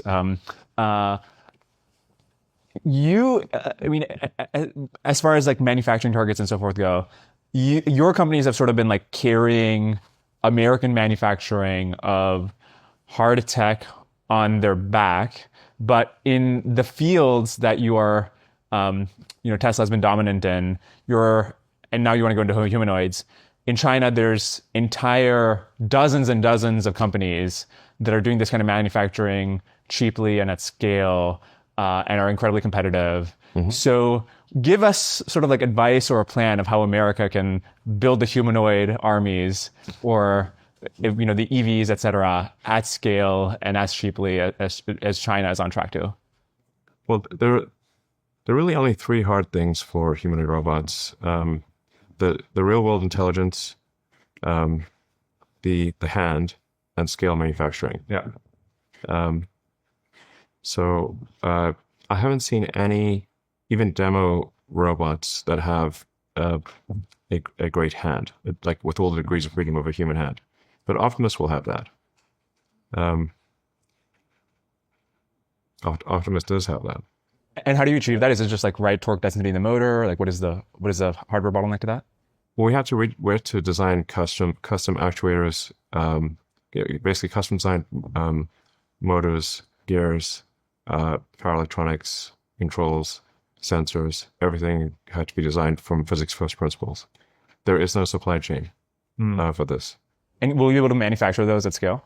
Yes. Is anything hard except the hand from a manipulation point of view, or once you've solved the hand, are you good? From an electromechanical standpoint, the hand is more difficult than everything else combined. Yeah, human hand turns out to be quite something. But then you also need the real world intelligence. So the intelligence that Tesla's developed for the car applies very well to the robot, which is primarily vision in. But the car takes in more vision, but also it actually also is listening for sirens. It's it's taking in the inertial measurements. It's GPS signals, a whole bunch of other data. Combining that with video, it's primarily video, and then outputting the control commands. So like your Tesla is taking in 1.5 gigabytes a second of video and outputting 2 kilobytes a second of control outputs with the video at 36 hertz and the control frequency at 18. One intuition you could have for when we get this robotic stuff is that it takes quite a few years to go from the compelling demo to actually being able to use it in the real world. So 10 years ago, you had really compelling demos of self-driving, but only now we have Robotaxi and Waymo and all these services scaling up. Shouldn't this make one pessimistic on, say, household robots? Because we don't even quite have the compelling demos yet of, say, the really advanced hand. Well, we've been working on humanoid robots now for a while. So I guess it's been 5 or 6 years or something like that. And a bunch of things that we've done for the car are applicable to the robot. So we'll use the same Tesla AI chips in the robot as the car. We'll use the same basic principles. It's very much the same AI. You've got many more degrees of freedom for a robot than you do for a car. But really, if you just think of it as like a bit stream, AI is really mostly compression and correlation of 2 bit streams. So for video, you've got to do a tremendous amount of compression, and you got to do the compression just right. You've got to compress ignore the things that don't matter, and you don't care about the details of the leaves on the tree on the side of the road, but you care a lot about the road signs and the traffic lights and the pedestrians, and even whether someone in another car is looking at you or not looking at you. Like some of these details matter a lot. So, but it is essentially it's got to turn that. Well, the car has got to turn that 1.5 gigabytes a second ultimately into 2 kilobytes a second of control outputs. So many stages of compression, and you got to get all those stages right, and then correlate those to the correct control outputs. The robot has to do essentially the same thing. And you think about what humans, this is what happens with humans. We really are photons in, controls out. So that is the vast majority of your life has been vision, photons in, and then motor controls out. Naively, it seems like between humanoid robots and cars, the fundamental actuators in a car are like how you turn, how you accelerate, et cetera. Where in a robot, especially with maneuverable arms, there's dozens and dozens of these degrees of freedom. And then, especially with Tesla, you had this advantage of you had millions and millions of hours of human demo data collected from just the car being out there, where you can't equivalently just deploy Optimuses that don't work and then get the data that way. So between the increased degrees of freedom and the far sparser data, that's a good point. How will you use the sort of Tesla engine of intelligence to train the Optimus mind? Now, you're highlighting an important limitation and difference between cars. It's like we do have, we'll soon have 10 million cars on the road, and so it's hard to duplicate that massive training flywheel. For the robot, what we're going to need to do is build a lot of robots and put them in kind of like an Optimus Academy. so they can do self-play in reality. So we're actually pulling that out. So we're going to have at least 10,000 Optimus robots, maybe 20 or 30,000 that can do that are doing self-play and testing different tasks. And then the Tesla has quite a good reality generator, like a physics accurate reality generator that we made this for the cars. We'll do the same thing for the robots, and actually have done that for the robots. So you have, a few tens of thousands of humanoid robots doing different tasks, and then you've got you can do millions of simulated robots in the simulated world, and you use the tens of thousands of robots in the real world to close the simulation to reality gap, close the sim to real gap. How do you think about the synergies between XAI and Optimus, given you were highlighting, look, you need this world model, you maybe want to use some really smart intelligence as the control plane. And so maybe Grok is like doing the slower planning, and then like the motor policy is a little lower level. Yeah, what will the sort of synergy between these things be? Yeah, so you'd use Grok would orchestrate the behavior of the Optimus robots. So let's say you wanted to build a factory. Then Grok could organize the Optimus robots, assign them tasks to build the factory to produce whatever you want. Don't you need to merge XAI and Tesla then? Because these things end up so... What were we saying earlier about public company discussions? We're one more Guinness in, Elon. What are you waiting to see before you say, we want to manufacture 100,000 Optimuses? Is it like... Optimi. Since we're defining the proper noun, we could define the plural of the proper noun too. So we're going to proper noun the plural, and so it's optimi. Okay. Is there something on the hardware side you want to see? Do you want to see better actuators, or is it just you want the software to be better? What are we waiting for before we get like mass manufacturing of Gen 3? No, we're moving towards that. Like we're going forward with mass manufacturing. But you think current hardware is good enough that you just want to deploy as many as possible now?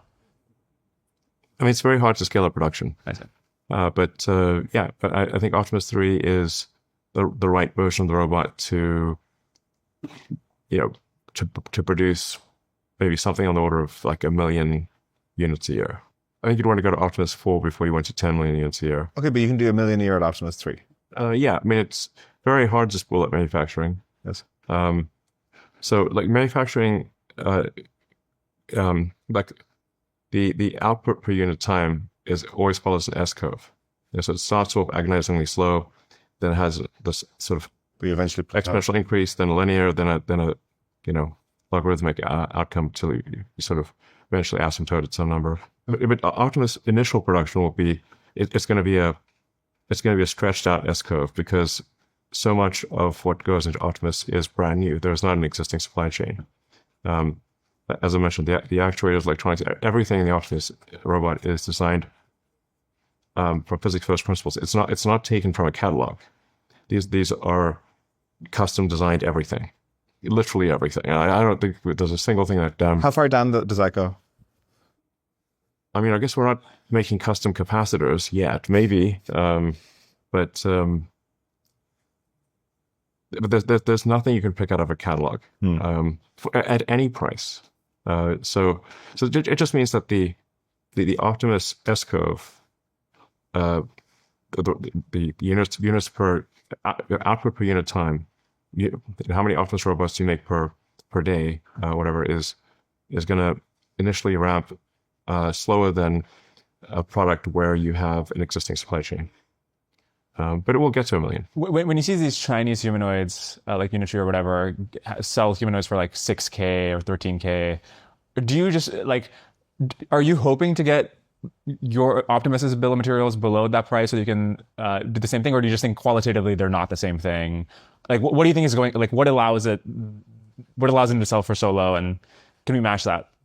Well, our Optimus is designed to have a lot of intelligence and to have the same electromechanical dexterity, if not higher than a human.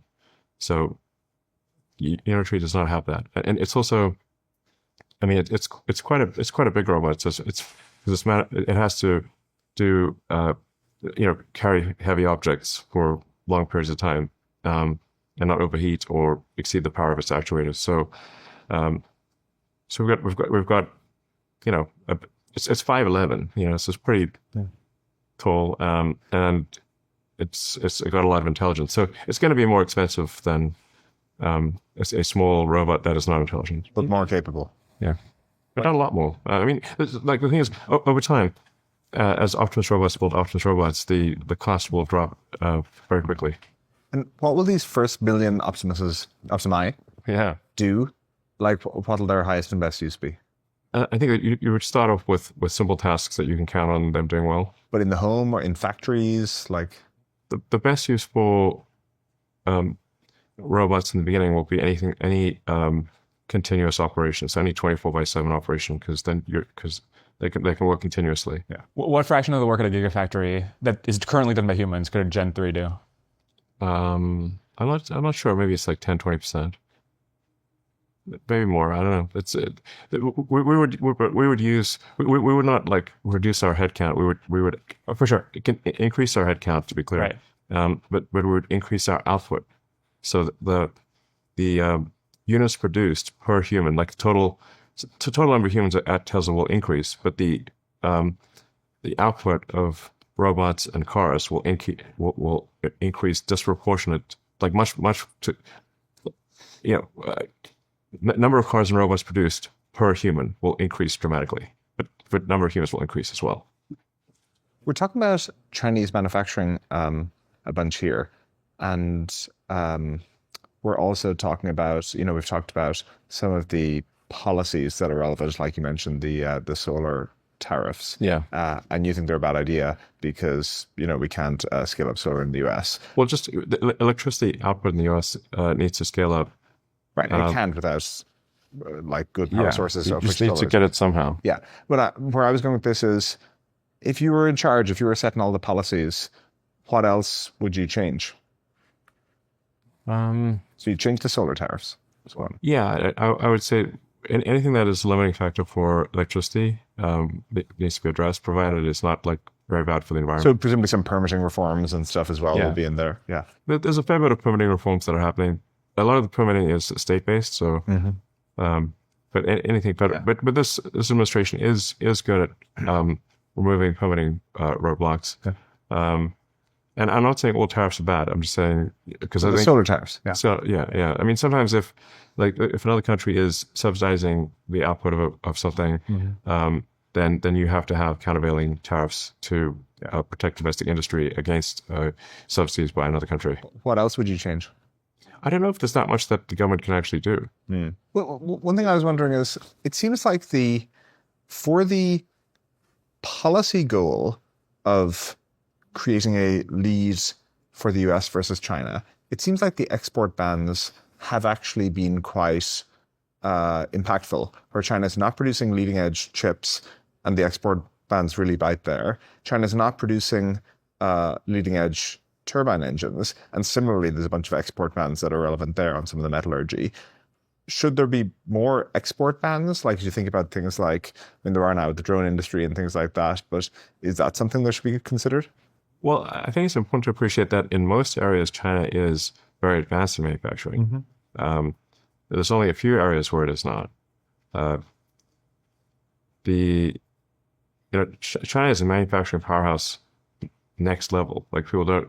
Most people. It's very impressive. Yeah. I mean, if you take refining of ore, I'd say roughly China does twice as much ore refining of on average as the rest of the world combined. And I think there's some areas, like, say, refining gallium, which goes into solar cells. I think they're at 98% of gallium refining.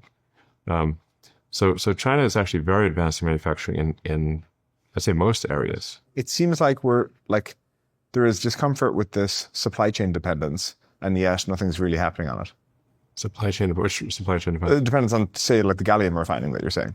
Yeah. There's a And all the rare earth stuff and rare earths, which are, as you know, not rare. Yeah. Like, we actually do rare earth ore mining in the US send the rock, put it on a train, and then put it on a boat to China that goes on another train and goes to the rare earth refiners in China, who then refine it, put it into a magnet, put it into a motor subassembly, and then send it back to America. So the thing, we're really missing a lot of ore refining in America. And Isn't this worth a policy intervention? yes, well, I think there are some things being done on that front. But we kind of need optimists, frankly, to build ore refineries.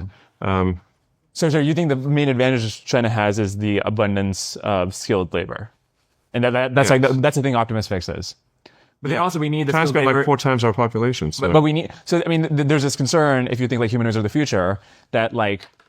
Okay, right now, if it's the skilled labor for manufacturing that's determining who can build more humanoids, China has more of those. It manufactures more humanoids. Therefore, it gets the optimized future first. Well, we'll see. It just like keeps that exponential going. It seems like you're sort of pointing out that sort of getting to 1 million optimi Yeah. requires the manufacturing that the optimi is supposed to help us get to, right? You can close that recursive loop pretty quickly. With a small number of optimi. Yeah. So you close the recursive loop to help the robots build the robots, and then we can try to get to tens of millions of units a year. Maybe if you start getting to hundreds of millions of units a year, I think you're going to be the most competitive country by far. We definitely can't win with just humans because China has 4 times our population. Right. And frankly, America's been winning for so long that we, just like a pro sports team that's been running for a very long time, tend to get complacent and entitled. And that's why they stop winning, because it's, don't work as hard anymore. So I think frankly, just my observation is the average work ethic in China is higher than in the US. Right. So it's not just that there's 4 times the population, but the amount of work that people put in is higher. So you can try to rearrange the humans, but you're still 1/4 of the, assuming that productivity is health is the same, which I think actually it might not be. Yeah. I think China might have an advantage on productivity per person. We will do 1/4 of the amount of things as China. So we can't win on the human front. And our birth rate's been low for a long time. So our birth rate's been, the US birth rate's been below replacement since roughly 1971. So we've got a lot of people retiring, or more people dying than we're close to sort of more people domestically dying than being born. So we definitely can't win on the human front, but we might have a shot at the robot front. Are there other things that you have wanted to manufacture in the past, but they've been too labor intensive or too expensive, that now you can come back to and say, oh, we can finally do the whatever, because we have Optimus? Yeah, I think we'd like to build more ore refineries at Tesla. So we just completed construction and have begun lithium refining without lithium refinery in Corpus Christi, Texas. We have a nickel refinery, which is for the cathode, that's here in Austin. And these are the largest. This is the largest cathode. This is the largest cathode refinery, largest lithium refinery, largest nickel and lithium refinery outside of China.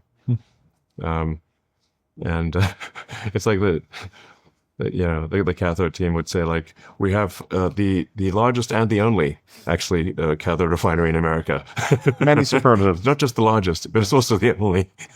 So it was pretty big, even though it's the only one. But I mean, there are other things that you could do a lot more refineries and help help America be more competitive on refining capacity.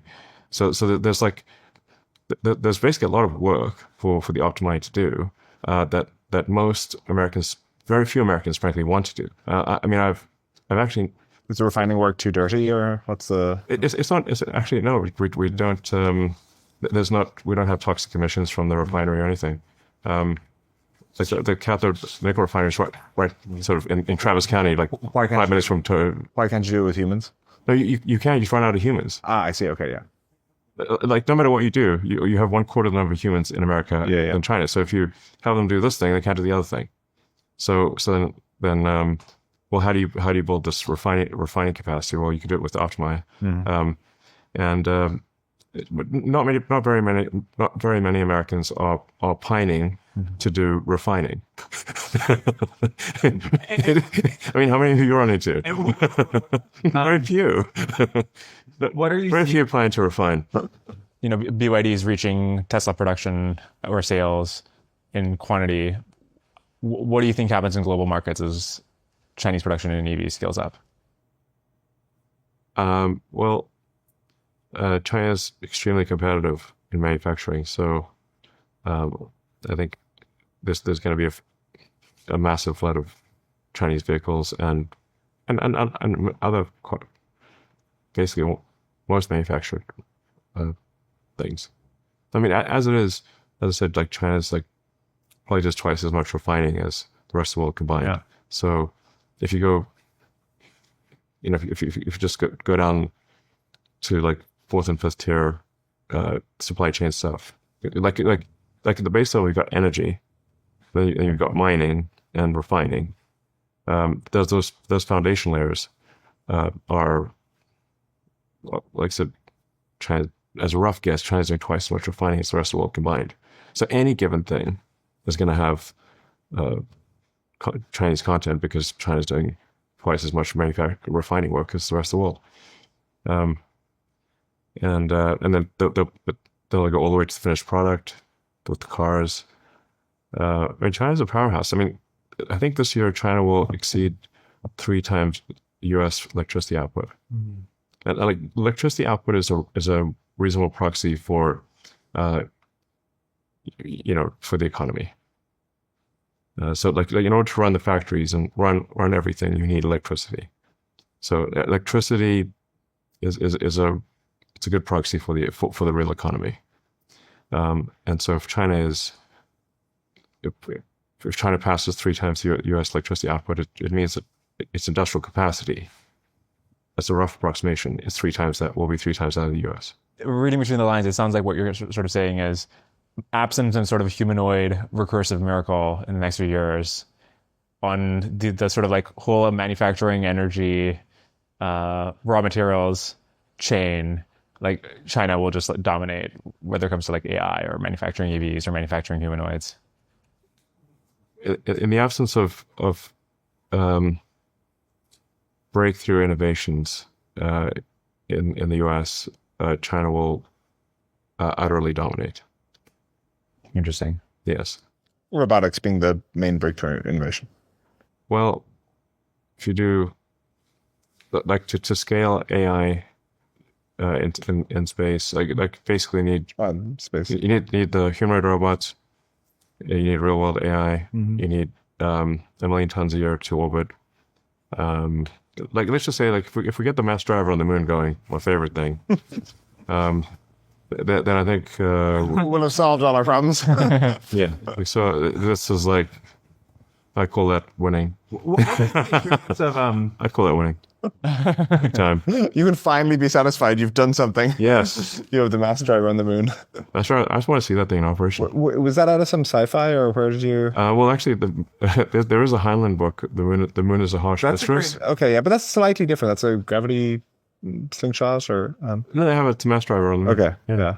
But they use that to attack Earth, so maybe it's something They use greatest. that to assert their independence from exactly. Earth. What are your plans for the mass driver on the moon? They asserted their independence. The Earth government disagreed, and they lobbed things until the Earth government agreed. That book is a hoot. I found that book much better than his other one that everyone reads, Stranger in a Strange Land. Yeah, Grok comes from Stranger in a Strange Land. Yeah, but I much preferred. Yeah, the first 2/3 of Stranger in a Strange Land are good, and then it gets very weird in the third portion. Yeah. But there's still some good concepts in there. Yeah. Labelbox can get you robotics and RL data at scale. Take robotics. Let's say you need 100,000 hours of egocentric video. Labelbox starts by helping you define your ideal data distribution. Like, for example, maybe no single task category should occupy more than 1% of trading volume, and at least 10% of trajectories should capture failure and recovery states. Next, Labelbox assigns this distribution to its massive network of operators. you're not limited to the small range of scenes that you can set up in a single warehouse. Instead, each one of Labelbox's operators has access to lots of unique physical environments where they can film themselves completing a wide variety of tasks. Labelbox's tech automatically categorizes each video so that their operators always know which tasks still remain and what they need to work on next. For RL data, Labelbox takes a similar approach. They work with you to understand the right distribution of tasks, and then their subject matter experts build the hyper-realistic digital environments and rubrics that you need to collect the highest quality training data. So whether you're training robots in the real world or agents for computer use, Labelbox can help. Go to labelbox.com/sparkhash to learn more. One thing we were discussing a lot is kind of your system for managing people. Like, you interviewed the first few thousand of SpaceX employees, and I've assumed lots of other companies. What is Obviously, it doesn't scale. Well, yes, but what doesn't scale? Me. I mean, Sure. I know that, but like, what are you looking I for? mean, literally, it's not enough hours in the day. It's impossible. But what are you looking for that someone else who's good at interviewing and hiring people? What's the je ne sais quoi? Well, at this point, I think I've got. I might have more training data on evaluating technical talent, especially, but talent of all kinds, I suppose. But technical talent, especially, given that I've done so many technical interviews and then seen the results. Technical interviews, seen the results. So my training set is enormous and has a very wide range. Generally, the thing I ask for are bullet points for evidence of exceptional ability. So it's, but like it's, and these things can be like pretty off the wall. It doesn't need to be in the domain, the specific domain, but evidence of exceptional ability. So if somebody can like cite like even one thing, but let's say three things where you go wow, then that's a good sign. But why do you have to be the one to determine that? No, Presumably, I don't. I can't be. It's impossible. Right. I mean, total head count across the whole company is 200,000 people. Right. So, But in the early days, what was it that you were looking for that couldn't be delegated in those interviews?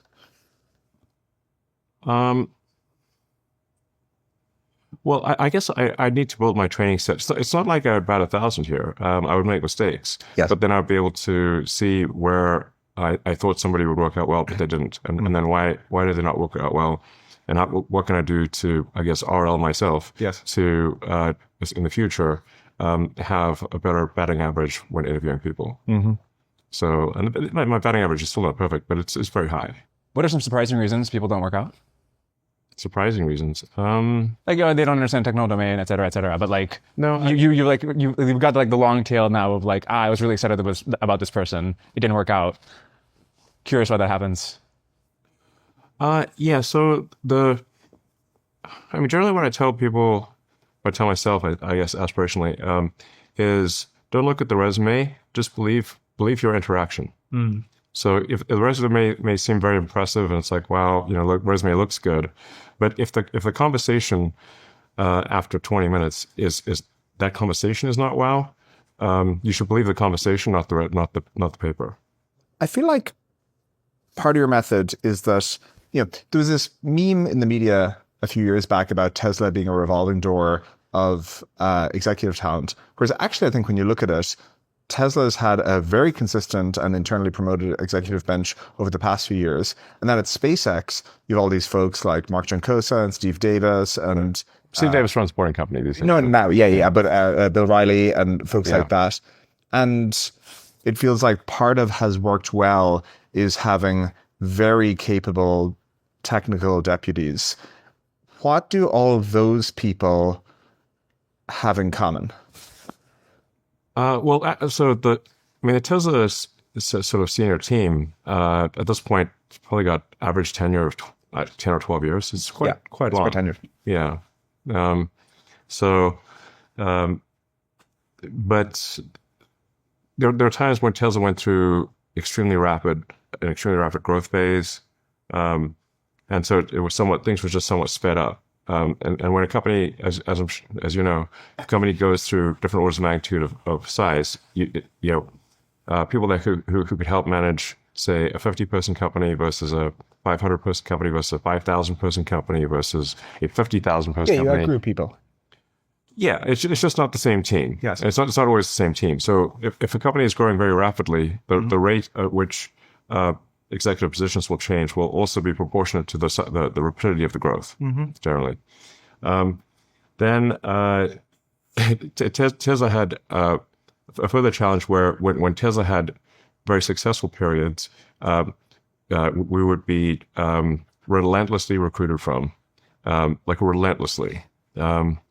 Like when Apple had their electric car program, they were carpet bombing Tesla with recruiting calls. It was engineers just unplugged their phones. Like it just. I'm trying to get work done here. If I get one more call from an Apple recruiter, but their opening offer without any interview would be like double the compensation at Tesla. So we had a bit of the Tesla pixie dust thing where it's like, oh, if you hire a Tesla executive, everything's gonna be successable. And I've fallen prey to the pixie dust thing as well, where it's like, oh, we'll hire someone from Google or Apple and they'll be immediately successful, but that's not how it works. People are people. There's not like magical pixie dust. Yes. So when we'd have the pixie dust problem, we would get relentlessly recruited, and then also Tesla being engineering, especially being primarily in Silicon Valley, it's easier for people to just they don't have to change their life very much. Yes. They can just their commute's going to be the same. Yes. So how do you prevent that? How do you prevent the pixie dust effect where everyone's trying to poach all your people? I don't think we can. I don't think there's much we can do to stop it. But that's one of the reasons why Tesla, but they're really being in Silicon Valley, and having the pixie dust thing at the same time meant that there was just a very, very aggressive recruitment. Presumably being in Austin helps then. Austin, yeah, it still helps. Tesla still has a majority of its engineering in California. For getting engineers to move, I call it the significant other problem. Yes. So and others have jobs. Yeah. Yeah, exactly. So for Starbase, that was particularly difficult. Yes. Since the odds of finding a non-SpaceX job Brownsville, Texas. Pretty low, yeah. Yeah. It's quite difficult. I mean, it's like a technology monastery sort of thing. Remote and mostly dudes. But again, if you go It's not back, much of an improvement over SF. Yeah. if you go back to these people who've really been very effective in a technical capacity at Tesla, at SpaceX, and those sorts of places, what do you think they have in common other than, like, is it just that they're very sharp on the, rocketry or the technical foundations, or do you think it's something organizational? It's something about their ability to work with you? Is it their ability to be, flexible but not too flexible? What makes a good sparring partner for you? I don't think it was a sparring partner. I mean, if somebody gets things done, I love them, and if they don't, I hate them. So it's pretty straightforward. It's not like some idiosyncratic thing. If somebody executes well, I'm a huge fan, and if they don't, I'm not. But it's not about mapping to my idiosyncratic preferences. I'll certainly try not to have it be mapping to my idiosyncratic preferences. Mm-hmm. So yeah. Yeah, but generally, I think it's a good idea to hire for talent and drive and trustworthiness. Mm-hmm. And I think goodness of heart is important. I underweighted that at one point. So, are they a good person, trustworthy, sort of smart, and talented, and hardworking? If so, you can add domain knowledge. But those fundamental traits, those fundamental properties, you cannot change. So most of the people who are at Tesla and SpaceX did not come from the aerospace industry or the auto industry.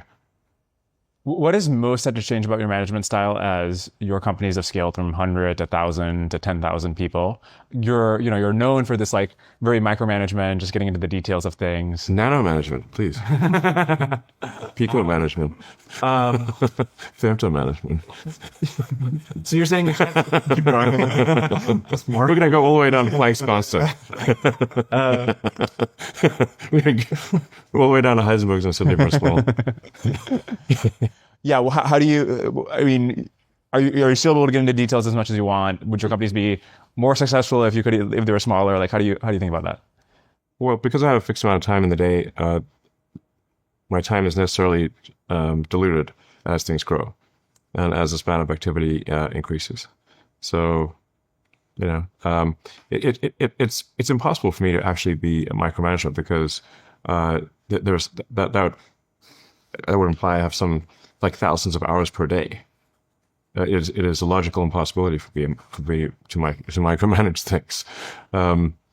So now there are times when I will drill down into a specific issue because that specific issue is the limiting factor on the progress of the company.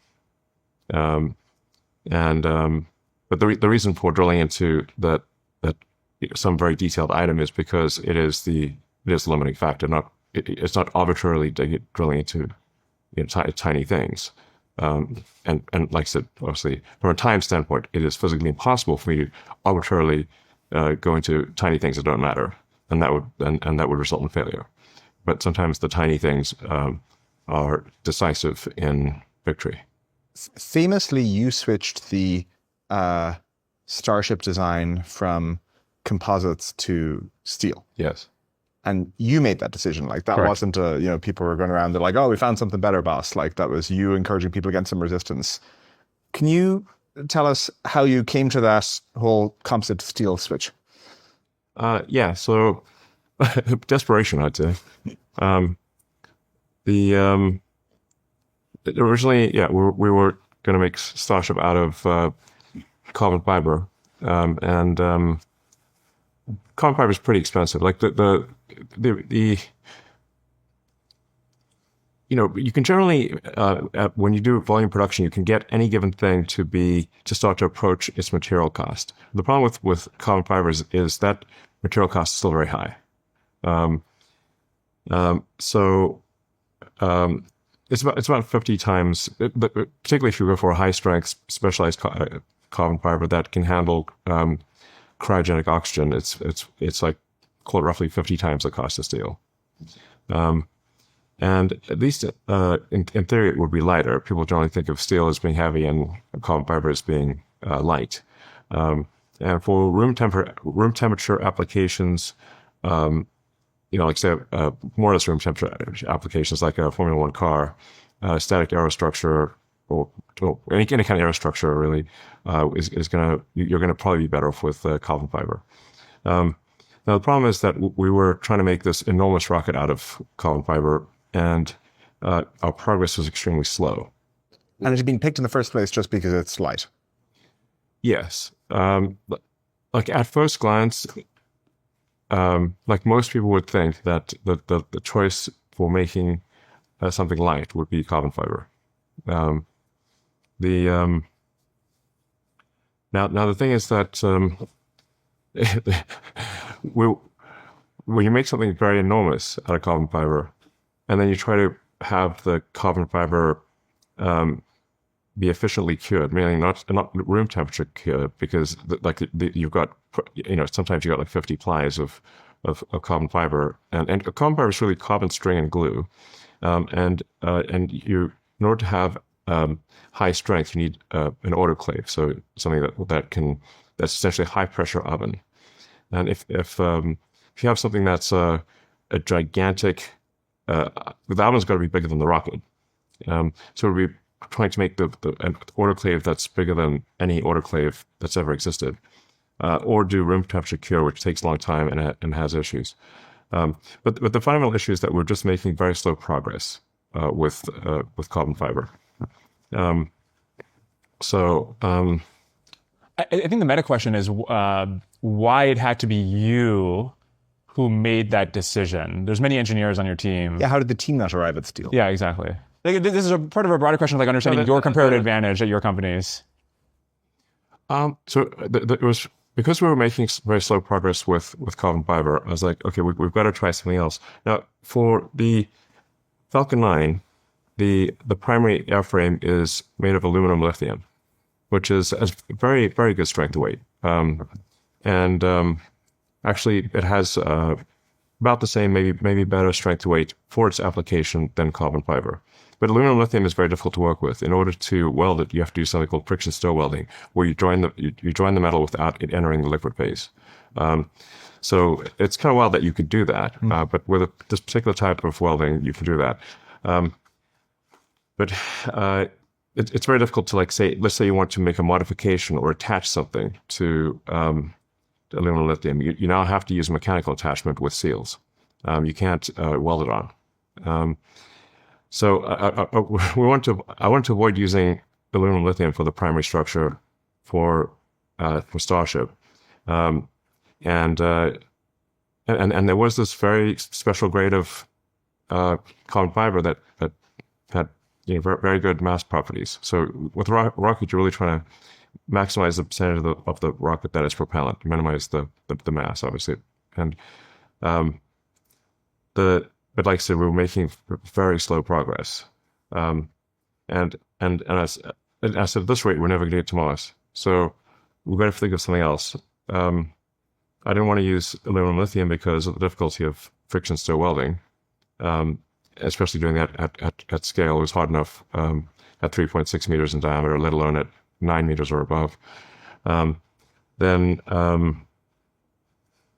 I said, well, what about steel? And so now I had a clue here because some of the early U.S. rockets had used very thin steel. The Atlas rockets had used a steel balloon tank. So it's not like steel had never been used before. It actually had been used. And when you look at the material properties of stainless steel, especially if it's been very like full hard, strain hardened stainless steel at cryogenic temperature, the strength to weight is actually similar to carbon fiber. So if you look at the material properties at room temperature, it looks like the steel is going to be twice as heavy. But if you look at the material properties at cryogenic temperature of full hard steel, stainless of particular grades, then you actually get to a similar strength to weight as carbon fiber. And in the case of Starship, both the fuel and the oxidizer are cryogenic. So for Falcon 9, the fuel is rocket propellant grade kerosene, basically pure, like a very pure form of jet fuel, which is but that is roughly room temperature. Although we do actually chill it slightly below. We chill it like a beer. Delicious. Yeah, we do chill it, but it's not cryogenic. In fact, if we made it cryogenic, it would just turn to wax. So, but for Starship, it's liquid methane and liquid oxygen. They are liquid at similar temperatures. So basically, almost the entire primary structure is at cryogenic temperature. So then you've got a 300 series stainless that's strain hardened, because it's at almost the whole thing's at cryogenic temperature, actually has a similar strength to weight as carbon fiber, but costs 50 times less in raw material, and is very easy to work with. You can weld stainless steel outdoors. You could smoke a cigar while welding stainless steel. It's very resilient. You can modify it easily. It's if you want to attach something, you just weld it right on. So very easy to work with, very low cost, and like I said, at cryogenic temperature, similar strength to weight to carbon fiber. Then when you factor in that we have a much reduced heat shield mass, because the melting point of steel is much greater than the melting point of aluminum. It's about twice the melting point of aluminum. And So you can just run the rocket much hotter? Yes. So especially for the ship, which is coming in like a blazing meteor, it is you can greatly reduce the mass of the heat shield. So you can cut the mass of the windward part of the heat shield in maybe in half, and you don't need any heat shielding on the leeward side. The net result is actually the steel rocket weighs less than the carbon fiber rocket, because the resin in the carbon fiber rocket starts to melt. So basically, carbon fiber and aluminum have about the same operating temperature capabilities, and whereas steel can operate at twice temperature. I mean, these are very rough approximations. People will. I won't build a rocket base. What happens is, like, people will say, "Oh, he said it's twice. It's actually 0.8." Oh, shut up, assholes. But that's what the main comment's going to be about. God damn it. Okay. So the point is, actually, in retrospect, we should have started with done steel in the beginning. It was dumb not to do steel. Okay, but to play this back to you, what I'm hearing is that steel was a riskier, less proven path other than the early US rockets versus carbon fiber was like a worse but more proven out path. And so you need to be the one to push for, hey, we're going to do this riskier path and just figure it out. And so you were fighting like a sort of conservatism in a sense. That's why I initially said, like, the issue is that we weren't making fast enough progress. We were having trouble making even a small barrel section of the carbon fiber that didn't have wrinkles in it. Because at that large scale, you have to have many plies, many sort of layers of the carbon fiber. You've got to cure it, and you've got to cure it in such a way that it doesn't have any wrinkles or defects. The carbon fiber is much less resilient than steel. It has it's less toughness. Like stainless steel will stretch and bend. The carbon fiber will tend to shatter. So toughness being the area under the stress strain curve, so that you're generally going to have to do better with steel. Stainless steel, to be precise. One other Starship question. So I visited Starbase, I think it was 2 years ago, with Sam Teller, and that was awesome. It was very cool to see in a whole bunch of ways. One thing I noticed was that people really took pride in the simplicity of things, where, everyone wants to tell you how Starship is just a big soda can, and we're hiring welders, and if you can weld in any industrial project, you can weld here. But there's a lot of pride in the simplicity. And frankly, Starship is a very complicated rocket. So that's what I'm getting at. Are things simpler or are they complex? I think maybe what they're trying to say is that you don't have to have like prior experience in the rocket industry to work on a Starship. Somebody just needs to be smart and work hard, and be trustworthy, and they can work on a rocket. They don't need prior rocket experience. Starship is the most complicated machine ever made by humans, by a long shot. In what regard? Anything really. I'd say there isn't a more complex machine. I'd say that there's pretty much any project I can think of would be easier than this. And that's why no one has made a rapidly reusable. Nobody has ever made a fully reusable orbital rocket. It's a very hard problem. Many smart people have tried before, very smart people, with immense resources, and they failed. And we haven't succeeded yet. Falcon is partially reusable, but the upper stage is not. Starship version 3. I think this design, that it can be fully reusable. And that full reusability is what will enable us to become a multi-planet civilization. Can you say what the curves?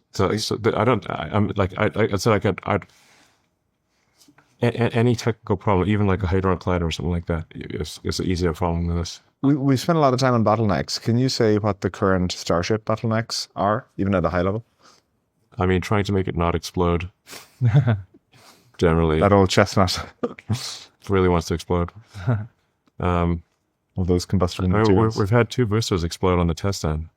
One obliterated obliterated the entire test facility.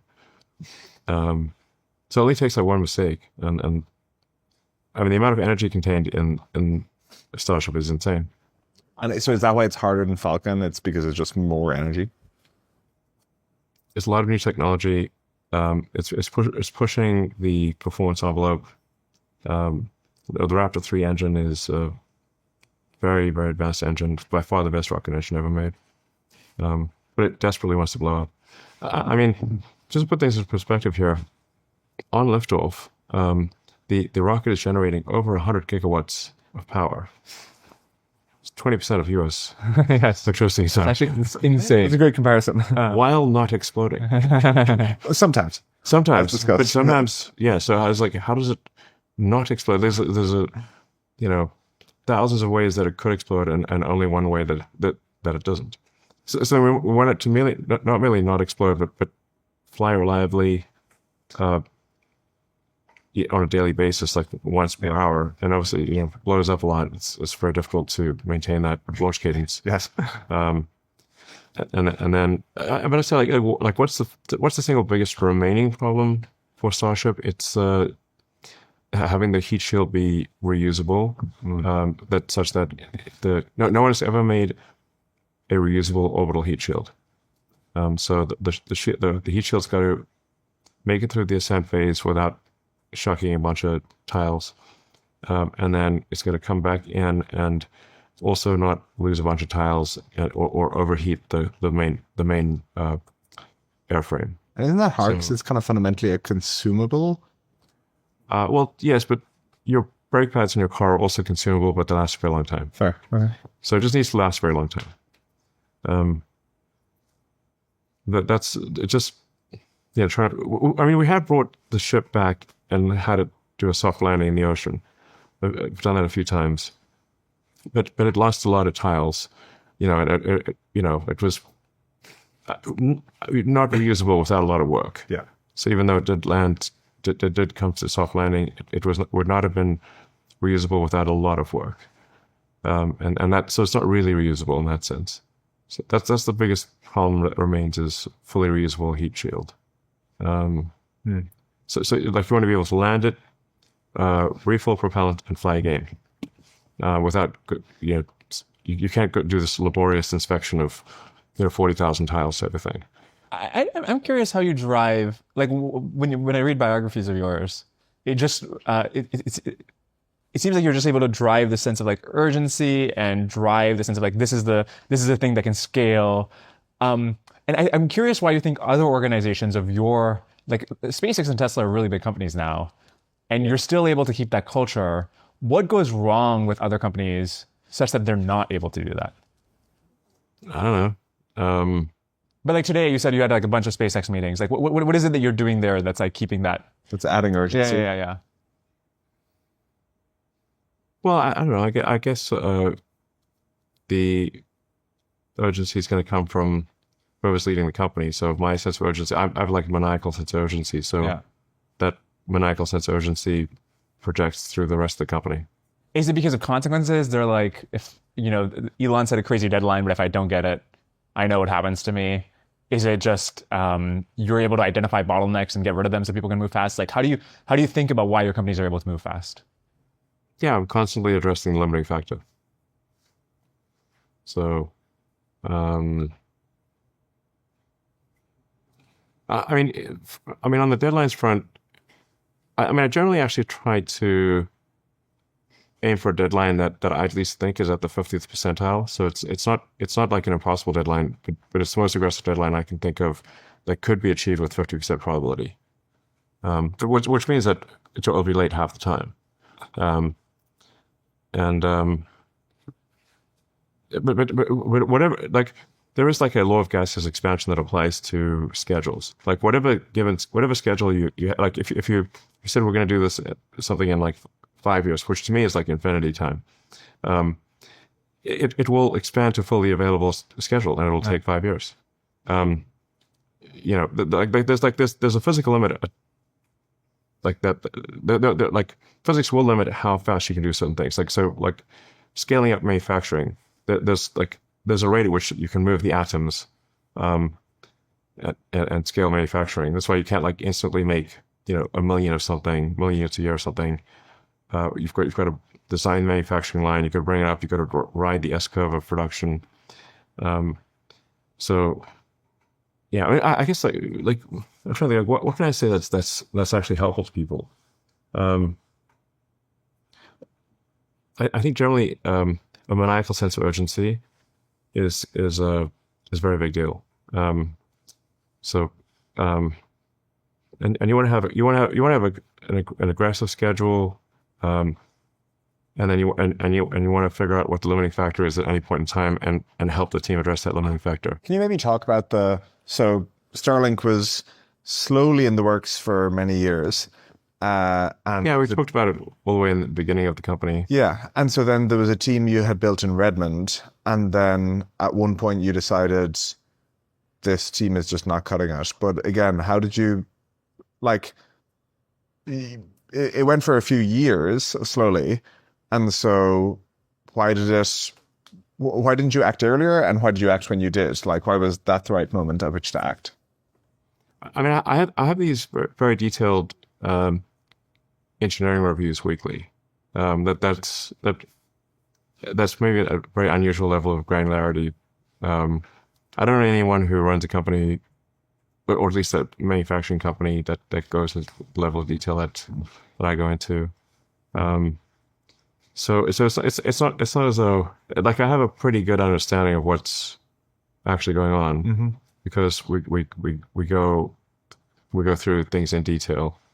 And I'm a big believer in skip level meetings where the individuals, instead of having the person that reports to me say things, it's everyone that reports to them says something in the technical review, and there can't be advanced preparation.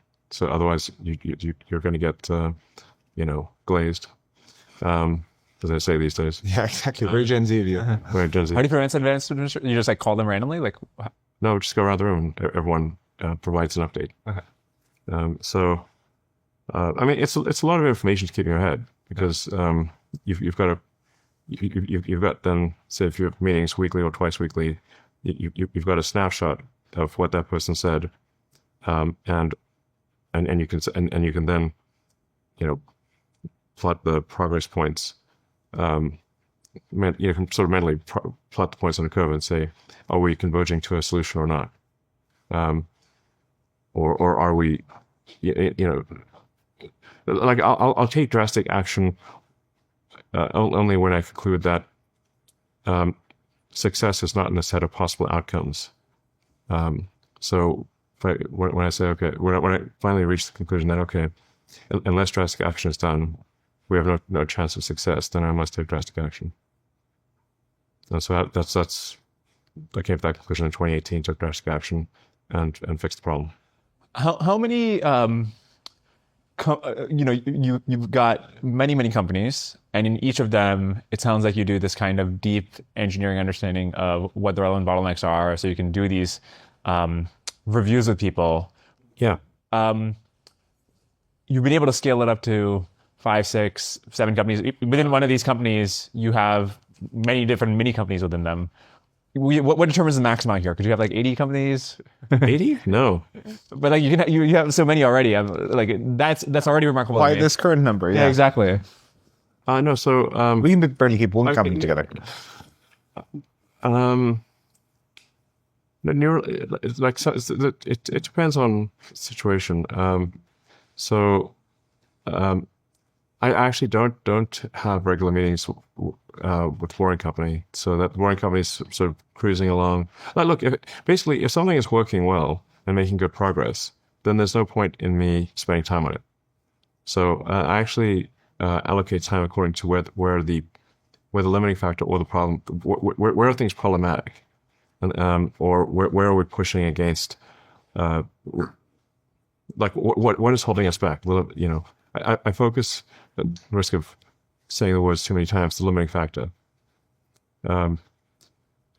So if something's like, the irony is, if something's going really well, they don't see much of me. But if something's going badly, they'll see a lot of me.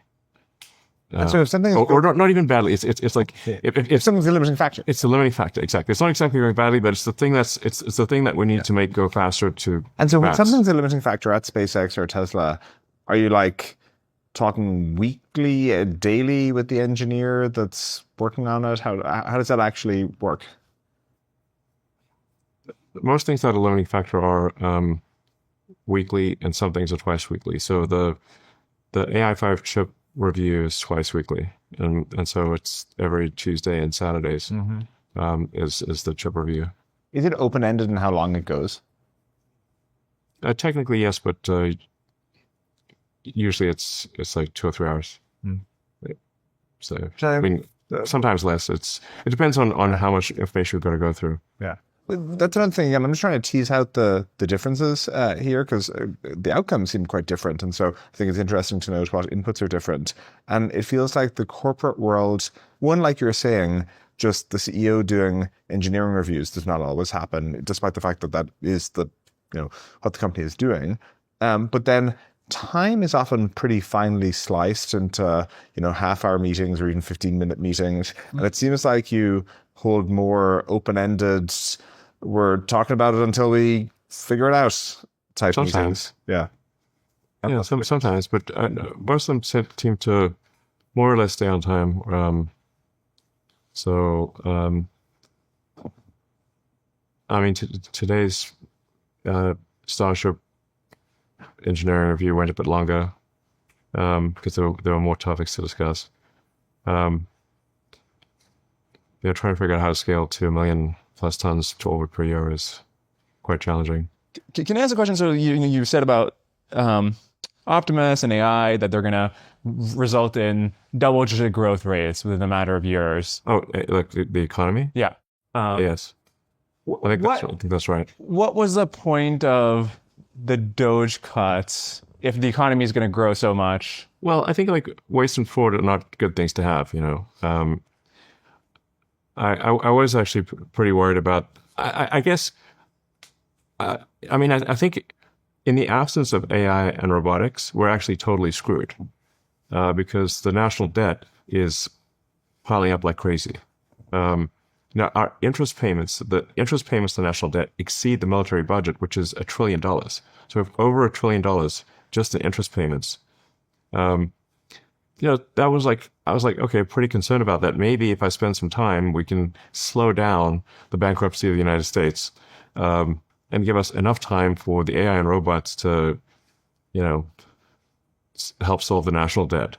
Or not help solve.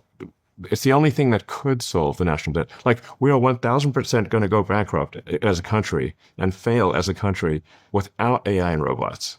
Nothing else will solve the national debt. And so we'd like to.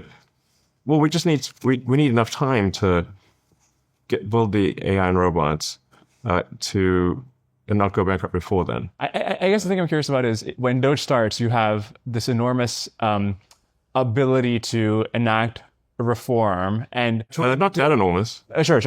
But totally by your point that like it's important that AI and robotics drive product improvements, drive GDP growth. But why not just directly go after the things you were pointing out, like the tariffs on certain components, or whether it's like permitting? I'm like the president,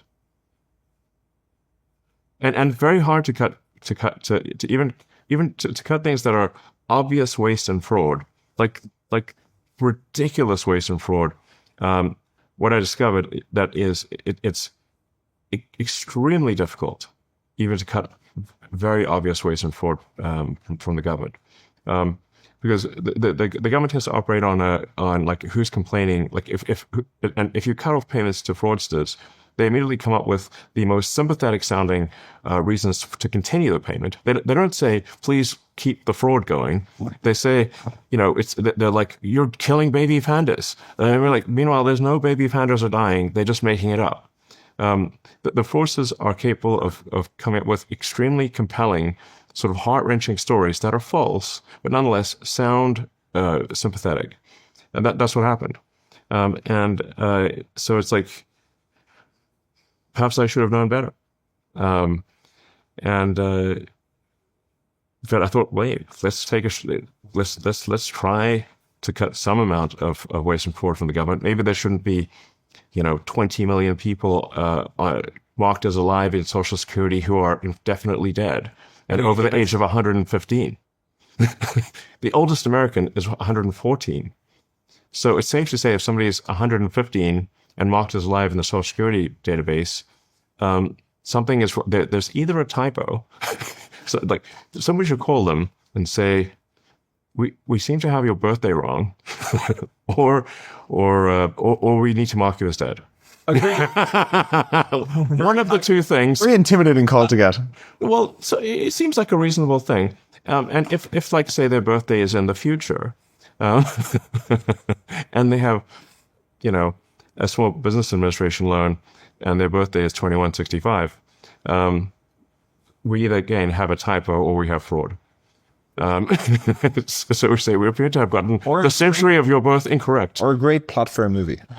Yes, this is when I mean about ludicrous fraud. That's what I mean by ludicrous fraud. Were those people getting payments? So some were getting payments from Social Security, but the main fraud vector was to mark somebody as alive in Social Security and then use every other government payment system to basically to do fraud. Because what those other government payment systems they would simply do an "Are you alive?" check to the Social Security database. It's a bank shot. What would you estimate is like the total amount of fraud from this mechanism? My guess is, and other. By the way, the Government Accountability Office has done these estimates before. I'm not the only one who's coming out of this. In fact, I think they did. The GAO did analysis, a rough estimate of fraud during the Biden administration, and calculated at roughly $500 billion. So don't take my word for it. Take a report issued during the Biden administration. How about that? From this Social Security mechanism? It's one of many. It's important to appreciate that the government is very ineffective at stopping fraud, because it's not like if it was a company like stopping fraud, you've got a motivation because it's affecting the earnings of your company. But the government just print more money. So it's not like you need caring and competence. And these are in short supply at the federal level. Yeah, sorry. I mean, when you go to the DMV, do you think, wow, this is a bastion of competence? Well, now imagine it's worse than the DMV, because it's the DMV that can print money. So was it not possible? At least the state level DMVs the states more or less need to stay within their budget or they go bankrupt. But the federal government just prints more money. Well, was it not possible to cut that? If there's actually $500 billion of fraud, why was it not possible to cut all that? Because as soon as we actually, no, you really have to stand back and recalibrate your expectations for competence, because you're operating in a world where you've got to sort of make ends meet. Like you've got to pay your bills, you got to buy the microphones. Yeah, exactly.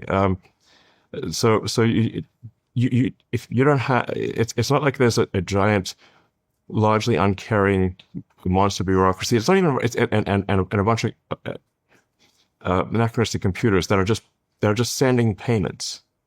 Like one of the things that the Doge team did, there was, and it sounds so simple, that probably will save, let's say 100 billion, maybe 200 billion a year, is simply requiring that payments from the main treasury computer, which is called PAM, it's like Payment Accounts Master or something like that. There's 5 trillion payments a year. Requiring that any payment that goes out have a payment appropriation code, make it mandatory, not optional, and that you have anything at all in the comment field. Because you have to recalibrate how dumb things are. But you think payments were being sent out with no appropriation code, not checking back to any congressional appropriation, and no explanation. And this is why the Department of War, formerly the Department of Defense, cannot pass an audit, because the information is literally not there. Recalibrate your expectations. I want to better understand this $500 billion number, because there was an IG report in 2024. How you must why is it so low? Maybe, but which found that like over 7 years, the Social Security fraud they estimated was like 70 billions over 7 years, so like 10 billion a year. So I'd be curious to see what like the other 490 billion is. Federal government expenditures are $7.5 trillion a year. Yeah. What percentage? How competent do you think government is? The discretionary spending there is like 15%. Yeah, but it doesn't matter. Most of the fraud is non-discretionary. It's basically fraudulent Medicare, Medicaid, Social Security,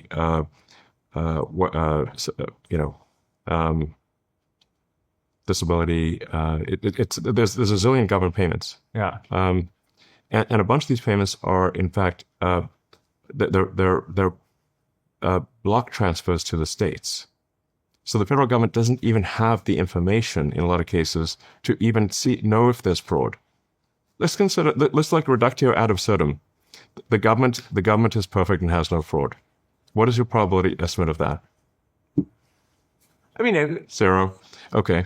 So then would you say that fraud and waste that the government is 90%? That also would be quite generous. But if it's only 90%, that means that there's $750 billion a year of waste and fraud. And it's not 90%. It's not 90% effective. This seems like a strange way to first principles the amount of fraud in the government. Just like, how much do you think there is? And then, anyways, we don't have to do it live, but I'd be curious to like see. You know a lot about fraud at Stripe. People are constantly trying to do fraud.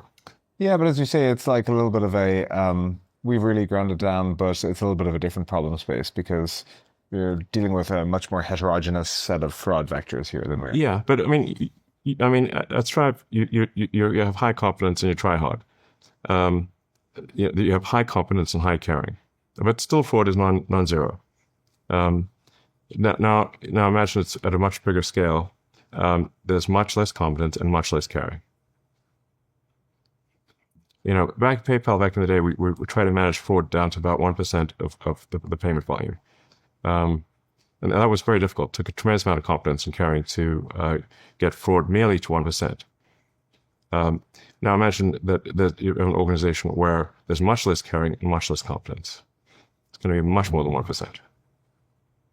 How do you feel now looking back on kind of politics and doing stuff there, where it feels like, looking from the outside in, the two things have been quite impactful. One, the America PAC, and two, the acquisition of Twitter at the time. But also it seems like there was a bunch of heartache. And so what's your grading of the whole experience? Well, I think those things needed to be done to maximize the probability that the future is good.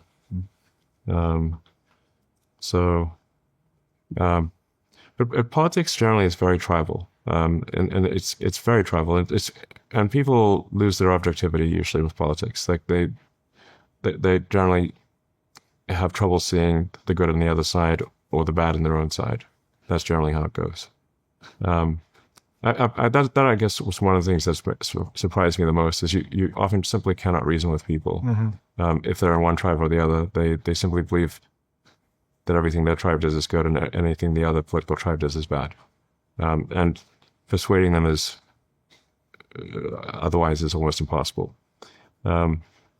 So anyway, but I think overall those actions, acquiring Twitter, getting Trump elected, even though it makes a lot of people angry, I think those actions were good for civilization. How does it feed into the future you're excited about?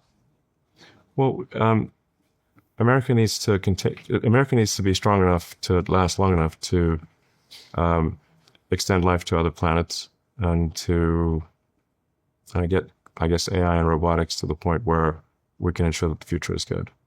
Like on the other hand, if we were to descend into, say, communism or some situation where the state was extremely oppressive, that would mean that we might not be able to become multiplanetary. and the state might stamp out our progress in AI and robotics. How do you feel about Optimus, Grok, etc., are going to be leveraged by, and not just yours, any revenue maximizing company's products will be leveraged by the government over time.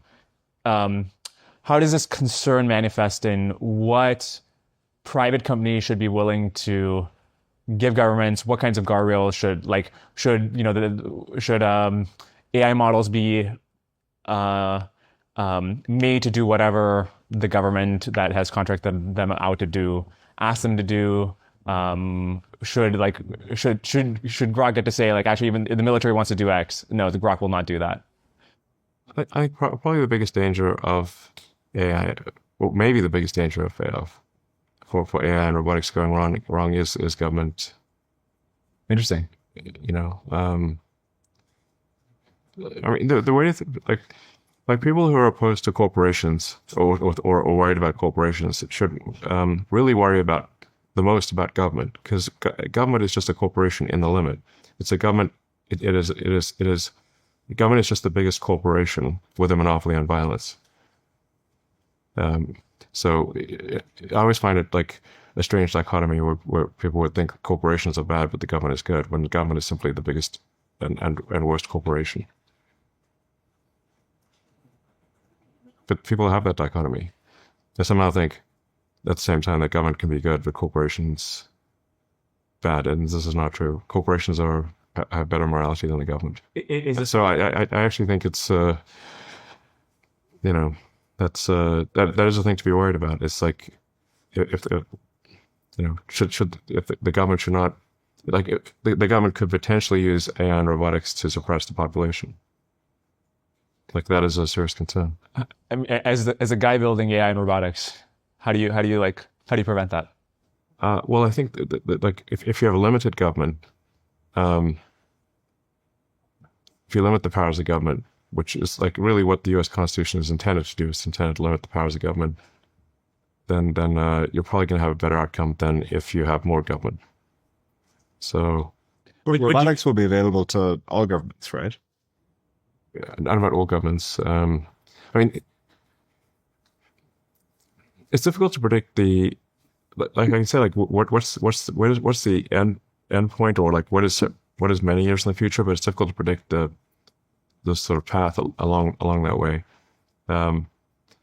Like, if civilization progresses, AI will vastly exceed the sum of all human intelligence, and there will be far more robots than humans. Along the way, what happens? It's very difficult to predict. I mean, it seems like one thing you could do is just say, you are not allowed to, whatever government decks, you're not allowed to use Optimus to do X, Y, Z. Just write out like a policy. I mean, I think you tweeted recently that Grok should have a moral constitution. And one of those things could be that we limit what governments are allowed to do with this advanced technology. I mean, yeah, we can do what I mean, technically, I mean, if the politicians pass a law, then and they can enforce that law, then it's hard to not do that law. The best thing we can have is limited government, where you have the appropriate cross checks between the executive, judicial, and legislative branches. I guess the reason I'm curious about it is this: like, at some point, it seems like the limits will come from you, right? Like, you've got the Optimus, you've got the space GPUs, you've got the. You think I will be the boss of the government? Or you will get I mean, already it's the case with SpaceX that for things that are crucial to the like the government really cares about getting certain satellites up in space, whatever. Like, it needs SpaceX. It is a necessary contractor, and you are in the process of building more and more of the technological components of the future that will have an analogous role in different industries. And you could have this ability to like set some policy that, is suppressing classical liberalism in any way. My companies will not help in any way with that, or, some policy like that. I will do my best to ensure that anything that's within my control maximizes the good outcome for humanity. I think anything else would be short-sighted, because obviously I'm part of humanity, so I like humans. Pro-human. You've mentioned that Dojo 3 will be used for space-based compute. You really read my what I say. I don't know if you know Twitter, but I know Elon. You have a lot of followers. Big giveaway. How do you Honestly, you've just shown my secrets. I post them when how do you design this chip for space? What changes?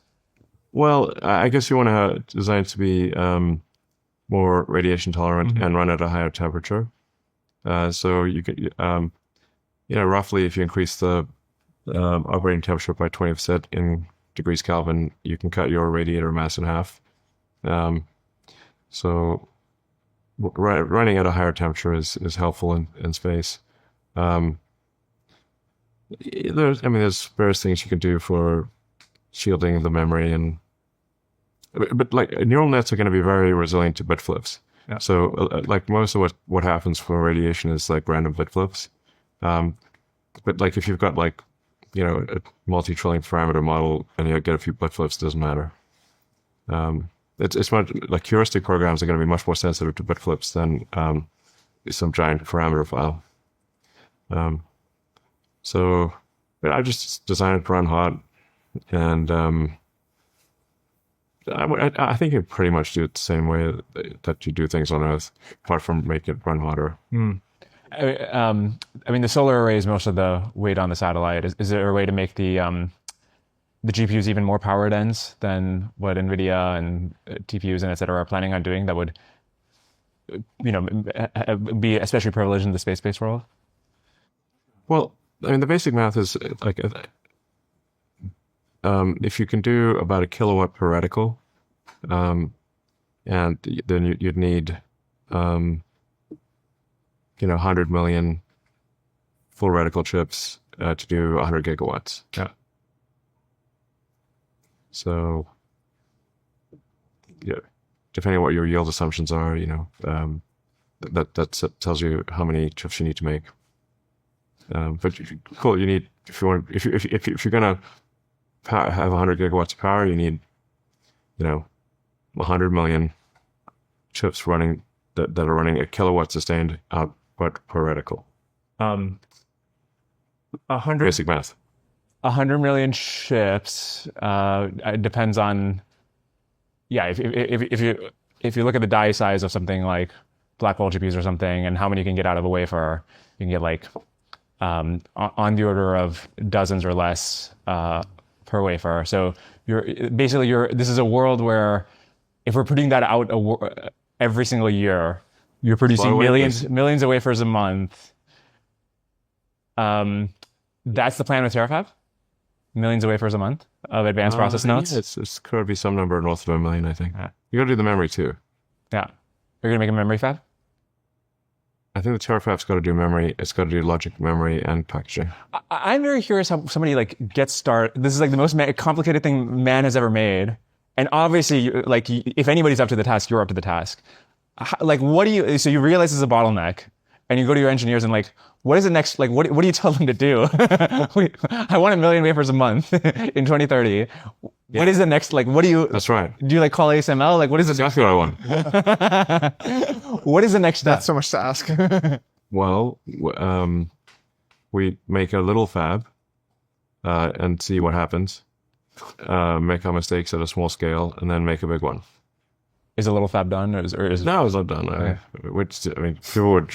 We're not going to keep that cat in the bag. That cat's going to come out of the back room. There'll be like drones hovering over the bloody thing. You'll be able to see its construction progress on X, right? In real time. So no, listen, I don't know. We could just flounder and fail here. To be clear, it's not success is not guaranteed, but. Since we want to try to make, something like 100 million. Yeah, we want 100 gigawatts of power and 100 that chips that can take 100 gigawatts, right? So call it, but by 2030. So then, and we'll take as many chips as our suppliers will give us. I've actually said this to TSMC and Samsung and Micron. It's like, please build your more fabs faster, and we will guarantee to buy the output of those fabs. So that they're already like moving as fast as they can. Like it's not like, to be clear, it's not like us. It's not like either. It's not like it's us plus them. There's a narrative that the people doing AI want a very large number of chips as quickly as possible, and then many of the input suppliers, the fabs, but also the turbine manufacturers, are not ramping up production very quickly. No, and the explanation you hear is that they're dispositionally conservative. They're Taiwanese or German, as the story may be, and they just don't believe this AI. Is that really the explanation, or is there something else? Well, I mean, it's reasonable to, if somebody's been in, say, the computer memory business for 30 or 40 years, And they've seen cycles. they've seen boom and bust 10 times. Yeah. So that's a lot of layers of scar tissue. So it's like during the boom times, looks like everything is going to be great forever, and then the crash happens, and then they're desperately trying to avoid bankruptcy. And then there's another boom and then another crash. Are there other ideas you think others should go pursue that you're not, for whatever reasons, right now? I mean, there are a few companies that are pursuing new ways of doing chips. But they're just not scaling fast. I don't even mean within AI. I mean just generally. I'd say people should do the thing that where they find that they're highly motivated to do that thing, as opposed to some idea that I suggest. They should do the thing that they find personally interesting and motivating to do.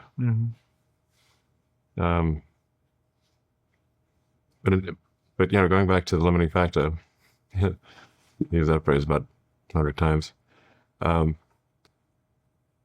The current limiting factor that I see in the time frame, in the sort of 29, 20, in the 3 to 4 year time frame, it's chips.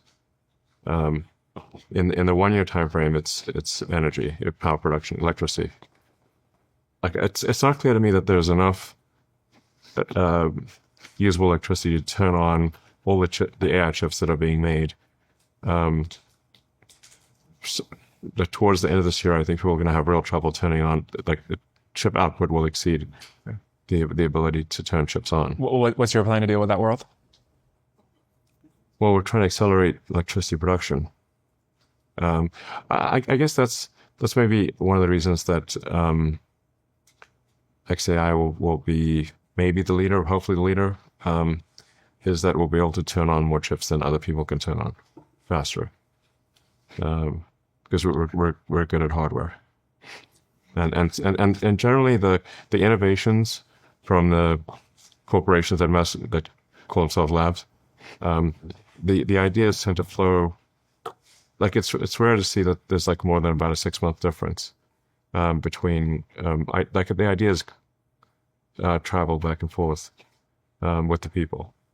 So I think you sort of hit the hardware wall, and then whichever company can scale hardware the fastest will be the leader. And so I think XAI will be able to scale hardware the fastest, and therefore most likely will be the leader. You joked, or were self-conscious about using the limiting factor phrase again, but I actually think there's something deep here. And if you look at a lot of things we've touched on over the course of it, maybe kind of a good note to end on. If you think of a senescent, lower agency company, it would have some bottleneck and not really be doing anything about it. Mark Andreessen had the line of most people are willing to endure any amount of chronic pain to avoid acute pain. And it feels like a lot of the cases we're talking about are just leaning into the acute pain, whatever it is. It's like, okay, we got to figure out how to, work with steel, or we got to figure out how to run the chips in space, or like we'll take some near-term acute pain to actually solve the bottleneck. And so that's kind of a unifying theme. I have a high pain threshold. That's helpful. Solve the bottlenecks. Yes. Yeah. So, one thing I can say is like, I think the future is going to be very interesting. And as I said, the Davos, I was literally at Davos, I think it was like on the ground for like 3 hours or something. It's better to err on the side of optimism and be wrong than err on the side of pessimism and be right, for quality of life. So, your happiness will be, you'll be happier if you err on the side of optimism rather than erring on the side of pessimism.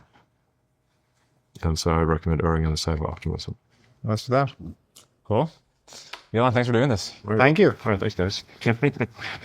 All right. Oh, great stamina. Yeah. Hopefully this didn't count as a pain in the pain tolerance. Hey, everybody. I hope you enjoyed that episode. If you did, the most helpful thing you can do is just share it with other people who you think might enjoy it. It's also helpful if you leave a rating or a comment on whatever platform you're listening on. If you're interested in sponsoring the podcast, you can reach out at dwarkesh.com/advertise. Otherwise, I'll see you on the next one.